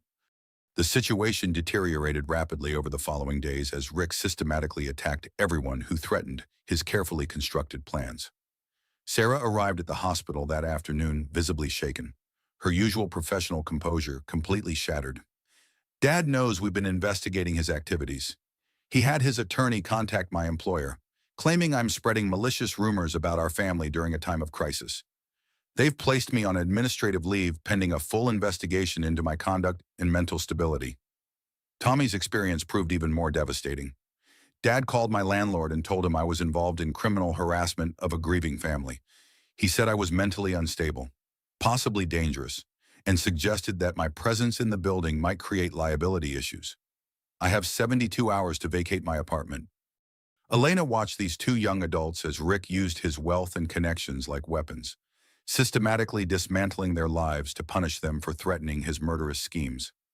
"He's also frozen all the family financial accounts," Sarah continued, tears streaming down her cheeks. "Claims it's necessary to prevent me from misusing family resources during my alleged mental health crisis. I can't access money for rent, groceries, or legal representation." Tommy's artistic income provided no defense against Rick's systematic assault on his livelihood. "He's contacted several galleries where I show my work, suggesting that I'm going through a psychological breakdown that makes me unreliable for business relationships. 3 potential exhibitions have been canceled." Elena, Sarah, and Tommy found themselves sitting in the hospital chapel, the weight of Rick's power seeming insurmountable. The sacred space offered little comfort as they contemplated the destruction of their lives, careers, and reputations in service of exposing a truth that seemed increasingly impossible to prove. "Maybe we should stop," Sarah whispered, her voice broken with despair. "Maybe we're wrong about everything. Maybe Dad really is just a grieving husband making difficult decisions about Mom's care, and we've let our suspicions create a conspiracy that doesn't actually exist."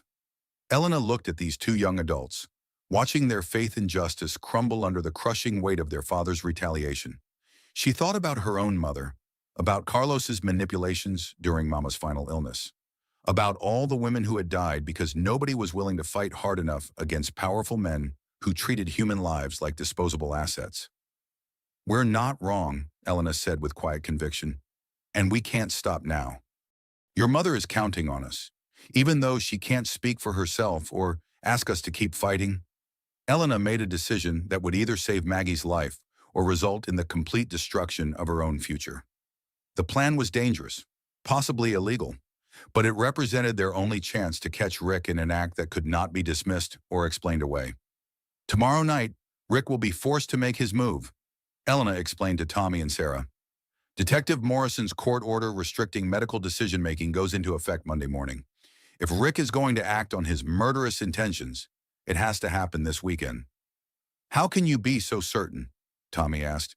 "Because I'm going to create a situation that forces his hand. I'm going to make Rick believe that Maggie is either recovering rapidly or declining rapidly, either of which will require him to act immediately to preserve his plans." Elena outlined her strategy, a carefully orchestrated deception that would compel Rick to reveal his true intentions in a way that could be recorded and presented as evidence of premeditated murder. The plan required Elena to risk her nursing license, her career, and possibly her personal safety by manipulating medical information and creating false emergencies. But Maggie's life hung in the balance, and conventional approaches had proven insufficient against Rick's wealth and influence. Elena went home that evening and wrote a detailed letter to her sister Maria, explaining everything that had happened and outlining the evidence they had gathered against Rick Sullivan. "We all have moments when we need to document our truth before taking actions that might have irreversible consequences. If you're reading this letter," Elena wrote, "it means something has happened to me while I was trying to save an innocent woman's life. I couldn't stay silent when I knew someone was planning murder, even though speaking up meant risking everything I've worked for. Some things are more important than personal security." She sealed the letter and placed it in her bedside drawer, along with copies of all the evidence they had gathered. If Rick Sullivan succeeded in destroying her, the truth would still survive. Tomorrow night would determine whether Maggie Sullivan lived or died, whether Rick's perfect crime succeeded or failed, and whether Elena Rodriguez's commitment to protecting vulnerable patients would save a life or destroy her own. Elena fell asleep that night knowing she had chosen the only path her conscience would allow, regardless of the consequences. Some battles define who we truly are when everything is at stake. Elena Rodriguez was about to discover exactly what kind of person she had become during this fight for justice. The heart monitor in room 314 continued its steady rhythm, counting down the hours until Rick Sullivan would be forced to reveal whether he was truly the grieving husband he claimed to be, or the calculating murderer that Elena knew him to be. The confrontation that would determine Maggie's fate was less than 24 hours away. Elena's plan required precision timing, careful coordination, and nerves of steel. She had spent the previous evening rehearsing every detail with Tommy and Sarah, anticipating Rick's likely responses and preparing for multiple contingencies. The success of their operation depended on Rick believing that he was facing a genuine medical crisis that demanded immediate action. Saturday evening at 7:23 p.m. Elena called Rick at home using the pretext of an urgent change in Maggie's condition. "Mr. Sullivan, this is Elena Rodriguez from Mercy General. I'm calling about your wife. There's been a significant development in her condition, and you need to come to the hospital immediately." Rick's voice sharpened with interest rather than concern, exactly as Elena had predicted. "What kind of development has her condition deteriorated?" Elena chose her words carefully, creating maximum ambiguity to force Rick into revealing his true preferences. "I can't discuss the specific details over the phone due to patient confidentiality regulations. Dr. Mitchell is here reviewing the latest test results and wants to speak with you in person about treatment options moving forward." Elena knew Rick would bring Victoria to the hospital. He had become emotionally dependent on her presence during stressful situations. And more importantly, he would want Victoria present for what he might perceive as the final phase of his plan to eliminate his inconvenient wife. Detective Morrison was positioned in an unmarked vehicle in the hospital parking garage with sophisticated recording equipment that could capture conversations from significant distances. Tommy and Sarah had stationed themselves in the family waiting area. ready to serve as witnesses to whatever transpired. Dr. Mitchell had agreed to participate in Elena's deception, though his discomfort with the ethical implications was obvious. Elena had concealed recording devices in 3 strategic locations: Maggie's room, the family conference room, and the corridor outside the intensive care unit. Every word of Rick's response to the fabricated crisis would be documented with perfect clarity.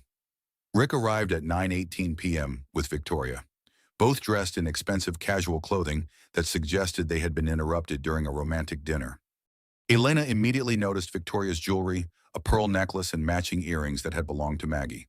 Another small cruelty in Rick's systematic erasure of his wife's identity and presence. "Where's Dr. Mitchell?" Rick demanded, his impatience barely controlled. "What exactly has happened with Maggie's condition?" "He's reviewing the latest brain scans and consultation reports. He should be available shortly." Elena led them toward Maggie's room with studied professional calm. "Would you like some privacy with your wife while we wait for the doctor?" Rick nodded curtly, but Victoria remained close beside him. Elena retreated to the nursing station, monitoring the situation through the glass walls of room 314 while maintaining the pretense of routine patient care activities. Through the transparent barrier, Elena watched Rick approach Maggie's bedside, with Victoria hovering nearby. His body language was tense, calculating, completely lacking the emotional responses of a husband confronted with his wife's medical crisis. Victoria examined her manicured nails with obvious boredom. "She looks exactly the same to me." "Rick, are you sure there's actually been any change in her condition?" Rick studied the monitors surrounding Maggie's bed with the analytical attention of someone evaluating a business investment rather than the medical status of his beloved wife. The vital sign readings appear stable: heart rate, blood pressure, oxygen saturation, all within normal parameters. Elena's carefully constructed trap was working perfectly. Rick's response to his wife's supposed medical emergency revealed his complete lack of genuine concern for her welfare or recovery. His priority was assessing whether this development would accelerate or complicate his murderous timeline. Dr. Mitchell entered the room with the perfect combination of professional gravity and personal reluctance that sold the deception completely. "Rick, Victoria, thank you for coming so quickly despite the late hour. What's this emergency situation my nurse mentioned?" Rick's proprietary language was revealing "my nurse," as if Elena's professional loyalties belonged to him rather than to her patient. Dr. Mitchell had rehearsed his performance carefully. "I wanted to discuss Maggie's prognosis with you privately. The latest neurological consultations and brain imaging studies suggest some possible developments in her condition." Elena positioned herself where she could observe Rick's facial expressions as Dr. Mitchell delivered information that would force him to reveal his true priorities. "What kind of developments?" Rick's voice carried anticipation rather than hope. "The results are somewhat ambiguous, which is why I wanted to speak with you before making any treatment recommendations." Dr. Mitchell's discomfort with the deception was barely concealed, but his commitment to protecting his patient outweighed his ethical reservations. "Some indicators suggest potential improvement in brain function, while others point toward possible decline." This was the crucial moment Elena had orchestrated. Rick was being presented with medical uncertainty that demanded immediate decision-making, forcing him to choose between hope for his wife's recovery and convenience for his murderous plans. "Doctor, we've discussed this situation extensively over the past several weeks," Rick said, his voice taking on the authoritative tone Elena recognized from his recorded phone conversations. "Quality of life concerns, the emotional toll on our family, the financial burden of prolonged intensive care with uncertain outcomes." "Rick," Victoria interrupted with calculated softness, "maybe we should listen to what the doctor is recommending before making any hasty decisions." But Rick continued, revealing his true nature with every word. "If there's no reasonable guarantee of meaningful recovery, shouldn't we be considering comfort care options, allowing Maggie to die with dignity instead of prolonging her suffering indefinitely?" Dr. Mitchell looked genuinely uncomfortable as Rick's mask slipped further. "The medical indicators suggest we should continue aggressive treatment for now. But what's your honest personal opinion?" Off the record, Rick pressed, trying to manipulate the physician into supporting his predetermined conclusion. "If Maggie were your wife, would you want her to continue existing in this vegetative state?" Elena held her breath as Dr. Mitchell responded with careful precision. Every patient deserves the opportunity to recover from their injuries. Rick's frustration became increasingly visible as Dr. Mitchell refused to provide the medical justification Rick needed for his murderous decision. Doctor, I'm asking for realistic guidance based on your professional experience. My wife was an active, vibrant woman who valued independence and dignity above everything else. This prolonged unconsciousness isn't living by any meaningful definition. Elena heard the cold calculation behind Rick's words. He was constructing a narrative that would justify withdrawing life support, using Maggie's pre-accident vitality as grounds for ending her current existence. The conversation continued for nearly 25 minutes, with Rick becoming increasingly aggressive in pushing for comfort care, while Dr. Mitchell maintained that medical protocol required continuing all life-sustaining treatments. Elena's recording devices captured every damning word, every reveal of Rick's true priorities and motivations. Finally, Rick's patience reached its breaking point. Fine, I'll consult with other physicians who understand the reality of our situation. I'll get second opinions from doctors who aren't emotionally invested in prolonging the inevitable. Rick's voice turned hard with barely controlled anger. But I won't stand by and watch my wife suffer indefinitely while everyone profits from extending her meaningless existence. The word profits was particularly revealing. Rick saw the medical team as financial parasites exploiting his family's tragedy for monetary gain, projecting his own mercenary motivations onto others. As Rick and Victoria prepared to leave the hospital, Elena witnessed Rick's final interaction with his unconscious wife. He approached the bed, leaned down to kiss Maggie's forehead with practiced tenderness for any observers, then whispered words that the recording equipment captured with perfect clarity. This will all be over very soon. Maggie, I promise you won't have to suffer much longer. Not you'll be better soon, or we're all fighting for your recovery. This will be over soon. A promise of death, not healing. Victoria touched Rick's arm with possessive familiarity. Come on, honey, let's go home and try to get some rest. Tomorrow we can start making the necessary arrangements. Elena noticed Victoria's use of home and we.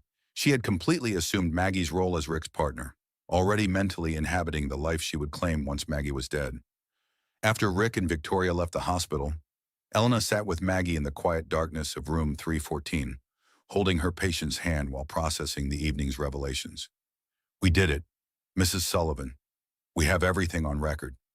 Rick revealed his true intentions, and now Detective Morrison has evidence that can't be explained away or dismissed.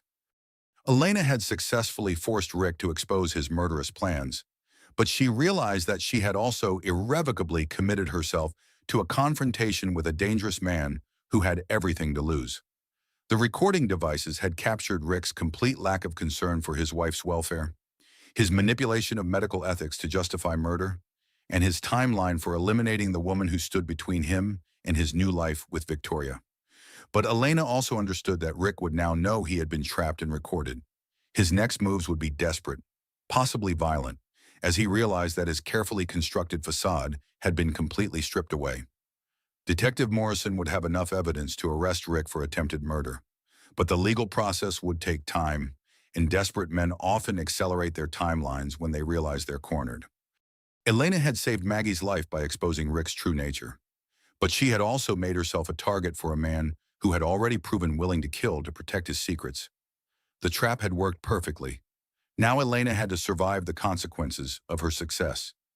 The heart monitor in room 314 beeped its steady rhythm as Maggie Sullivan continued fighting for her life, unaware that her survival had just been secured by the courage of people who barely knew her, but refused to let evil triumph over innocence. Elena Rodriguez had risked everything to expose the truth. Tomorrow would reveal whether justice could protect the innocent from the revenge of those who profit from their suffering. Elena remained in Maggie's room after Rick and Victoria departed, holding her patient's hand in the peaceful darkness, while her mind raced with the implications of what had been captured on the recording devices. The confrontation had exceeded her most optimistic expectations. Rick had revealed his complete lack of genuine concern for his wife's welfare, his manipulation of medical ethics to justify premeditated murder, and his timeline for eliminating the obstacle to his new life with Victoria. We did it, Mrs. Sullivan, Elena whispered to her unconscious patient. We have evidence that nobody can dismiss or explain away. You're safe now. Detective Morrison arrived at the hospital within 30 minutes of receiving Elena's text message.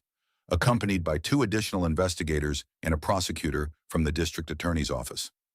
They gathered in the hospital's administrative conference room to review the evening's recordings and plan their next steps. The audio files were damning beyond Elena's wildest hopes.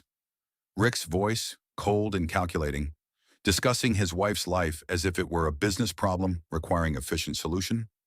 His manipulation of medical terminology to disguise murder as mercy. His complete absence of emotional connection to the woman he had promised to love and protect for better or worse. We have clear, unambiguous evidence of intent to commit murder, the prosecutor announced after listening to the complete recordings. Rick Sullivan's recorded statements demonstrate premeditation, financial motive, and active planning to end his wife's life for personal benefit. Detective Morrison nodded with grim satisfaction. Combined with the financial evidence, the documented affair, and the testimony from medical staff about his inappropriate pressure to end treatment, we have enough for arrest and prosecution. "What happens now?" Sarah asked, her voice trembling with exhaustion and relief. "We arrest Richard Sullivan on charges of attempted murder, insurance fraud, and conspiracy. We'll also investigate Victoria Brennan's role in the conspiracy, though her level of criminal liability will depend on additional evidence." Elena felt a surge of vindication mixed with apprehension. "How quickly can you make the arrest?" "Tomorrow morning. We don't want to give Rick time to destroy evidence or flee the jurisdiction once he realizes his plan has been exposed." But the prosecutor's expression carried a warning that tempered Elena's relief. "You need to understand that Rick Sullivan will use every resource at his disposal to fight these charges. Expensive attorneys, character assassination, attempts to discredit witnesses and evidence. This legal battle is just beginning." Monday morning brought the confrontation Elena had both anticipated and dreaded. She arrived at Mercy General to find the hospital buzzing with news that few people could have predicted. Richard Sullivan, prominent businessman and pillar of the community, had been arrested at his home on charges of attempted murder of his wife. Victoria Brennan had also been taken into custody as a material witness and possible co-conspirator. Elena's role in exposing the conspiracy had become public knowledge, making her both a hero to those who admired her courage and a target for those who questioned her motives and methods. Rick's attorney had wasted no time launching a counterattack designed to destroy Elena's credibility and cast doubt on the evidence against his client. Formal complaints had been filed with the hospital administration, the state nursing board, and the district attorney's office alleging professional misconduct, violation of patient confidentiality, entrapment, and conspiracy to frame an innocent man. "I could still lose my nursing license," Elena confided to Dr. Mitchell during a brief break between the chaos of media attention and legal proceedings. "Not if you were acting in good faith to protect your patient from harm," Dr. Mitchell replied with conviction. "The hospital's ethics committee will investigate, but your documentation of Rick's suspicious behavior and your cooperation with law enforcement demonstrate professional integrity, not misconduct." The legal proceedings moved with surprising speed given the complexity of the case. Judge Patricia Westbrook granted an emergency hearing to address the immediate question of Maggie's medical guardianship, recognizing that Rick's arrest created an urgent need for alternative decision-making authority. The courtroom felt like a battlefield between competing versions of truth and justice. Rick's high-powered legal team presented him as a devoted husband, victimized by a conspiracy of disgruntled hospital staff and mentally unstable children who had misinterpreted normal end-of-life discussions as evidence of murder. Elena testified first, presenting the recordings and explaining her observations of Rick's behavior over the weeks leading up to his arrest. Despite aggressive cross-examination designed to portray her as an attention-seeking employee who had violated professional ethics, Elena's testimony remained steady and credible. Dr. Mitchell's testimony proved crucial in establishing the medical context for Rick's crimes. He explained Maggie's actual condition, the genuine potential for recovery that Rick had been trying to prevent, and the inappropriate pressure Rick had applied to justify ending treatment despite positive medical indicators. Tommy and Sarah provided devastating testimony about their father's behavior, his systematic deception regarding the affair with Victoria, and his financial motivations for wanting their mother dead. The fact that his own children were testifying against him carried enormous weight with the judge and jury, but the most powerful moment in the proceedings came when Grace Campbell Morrison took the witness stand.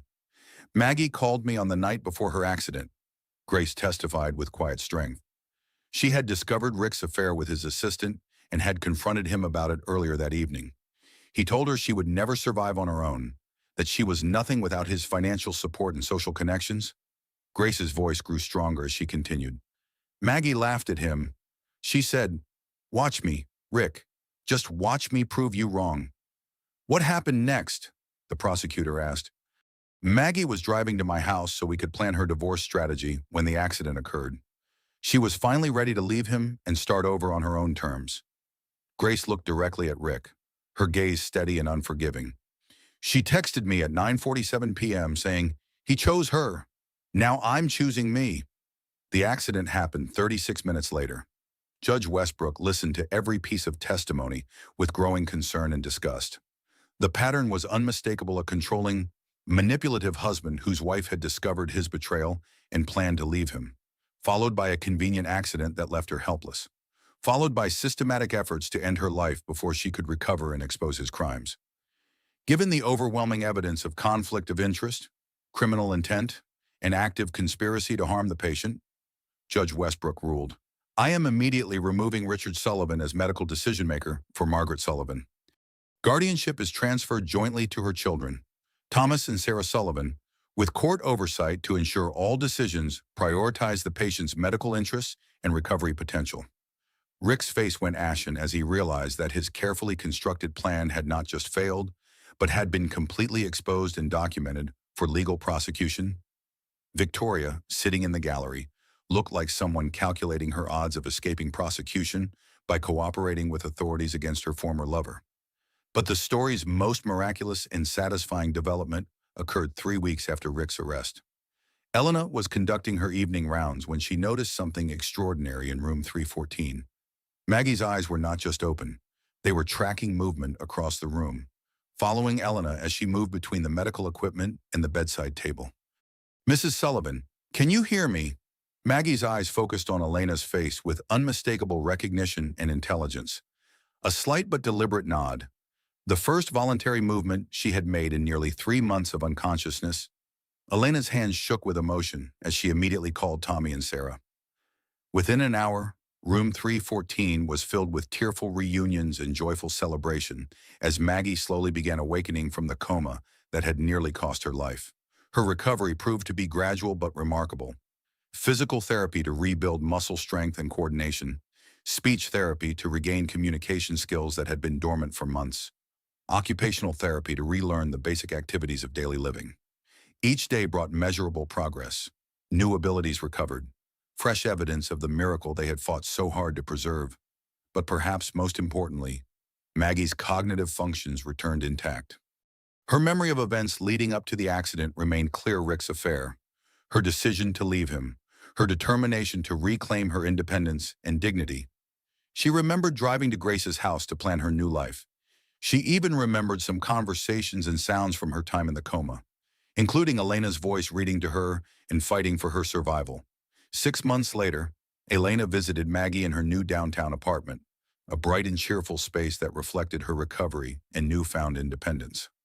The divorce had been finalized 4 months earlier, with Maggie receiving half of Rick's assets as well as full control of the interior design business she had built with Grace. Rick's construction empire had collapsed under the weight of criminal charges, legal expenses, and public scandal. The attempted murder prosecution, combined with revelations about his business practices and personal conduct, had destroyed his reputation and financial standing. Several major contracts had been canceled, key employees had resigned, and civil lawsuits from investors had drained his remaining resources. Victoria had abandoned Rick 2 months after his arrest, moving to another state with a new identity and a carefully crafted story about being an innocent victim of his manipulation.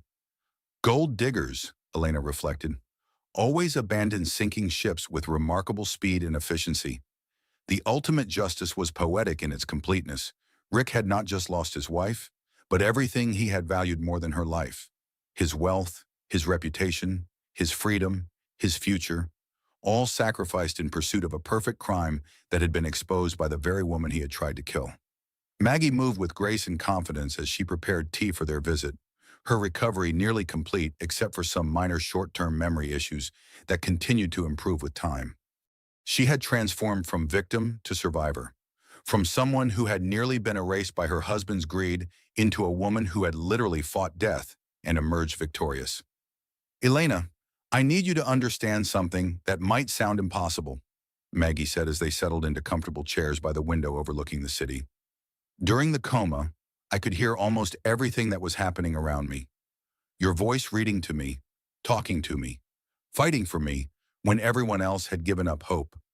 Elena's eyes filled with tears of gratitude and amazement. You were fighting too, Mrs. Sullivan. I could see it in your brain scans, in the way you responded to stimulation, in your determination to survive. Rick thought he was so clever with his elaborate plan, Maggie continued, her green eyes sparkling with recovered life and hard-won wisdom. Get rid of the inconvenient wife, collect the insurance money, marry the young girlfriend, maintain his reputation as a respected businessman. He calculated every angle except one. What was that? Maggie smiled with the quiet confidence of someone who had faced death and chosen life. He didn't count on women looking out for each other. You, Grace, Sarah, even some of the other nurses who noticed his strange behavior. We all formed a network of protection around me without him realizing it. Elena drove home that evening with tears of joy streaming down her face, the kind of crying that happens when justice finally prevails after a long and difficult battle. Sometimes we shed tears not from sadness, but from the overwhelming relief of tension we didn't realize we had been carrying for months. Elena's transformation during this ordeal had been as profound as Maggie's physical recovery. She had begun as a witness to potential injustice and had become an agent of truth and protection. Elena's willingness to risk her career, her safety, and her future to save someone she barely knew had revealed depths of courage and moral conviction she had not known she possessed.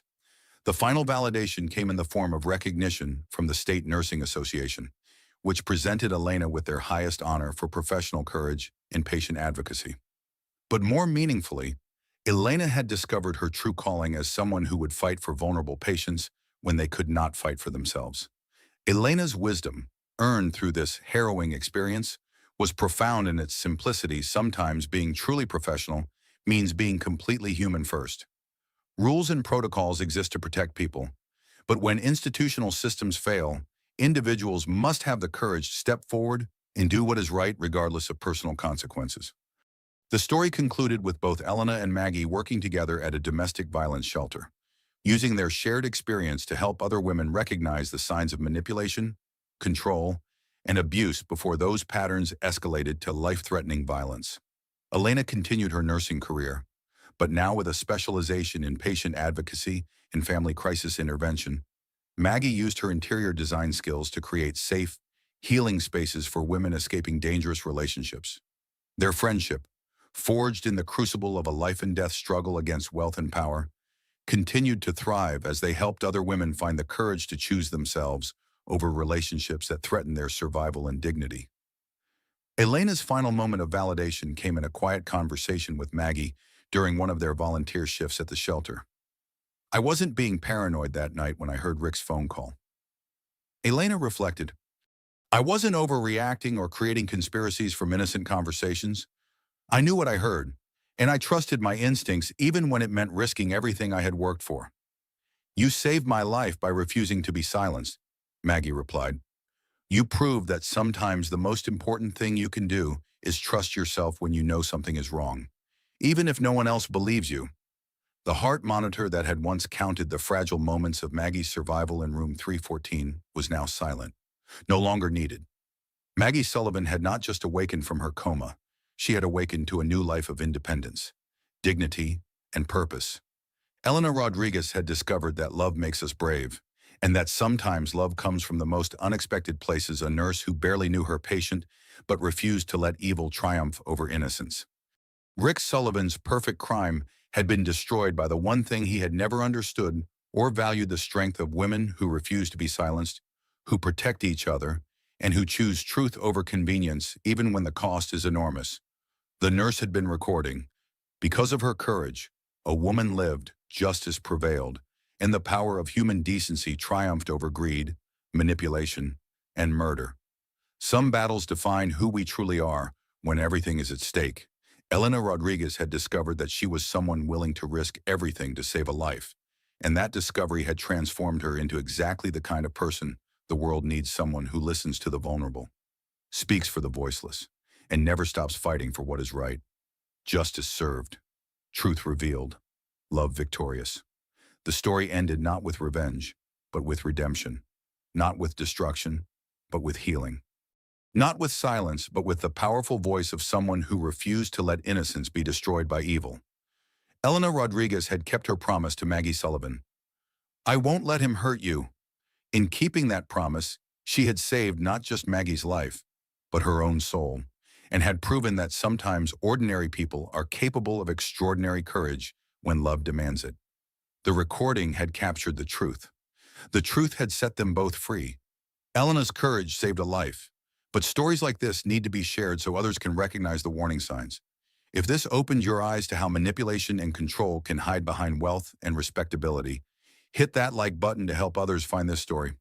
Share your thoughts in the comments about what you would have done in Elena's position. Sometimes discussing these situations helps us all think more clearly about protecting the vulnerable. And if you believe in the power of ordinary people doing extraordinary things when it matters most, subscribe for more stories that prove justice can prevail even against overwhelming odds. Your engagement helps these important stories reach people who need to hear them.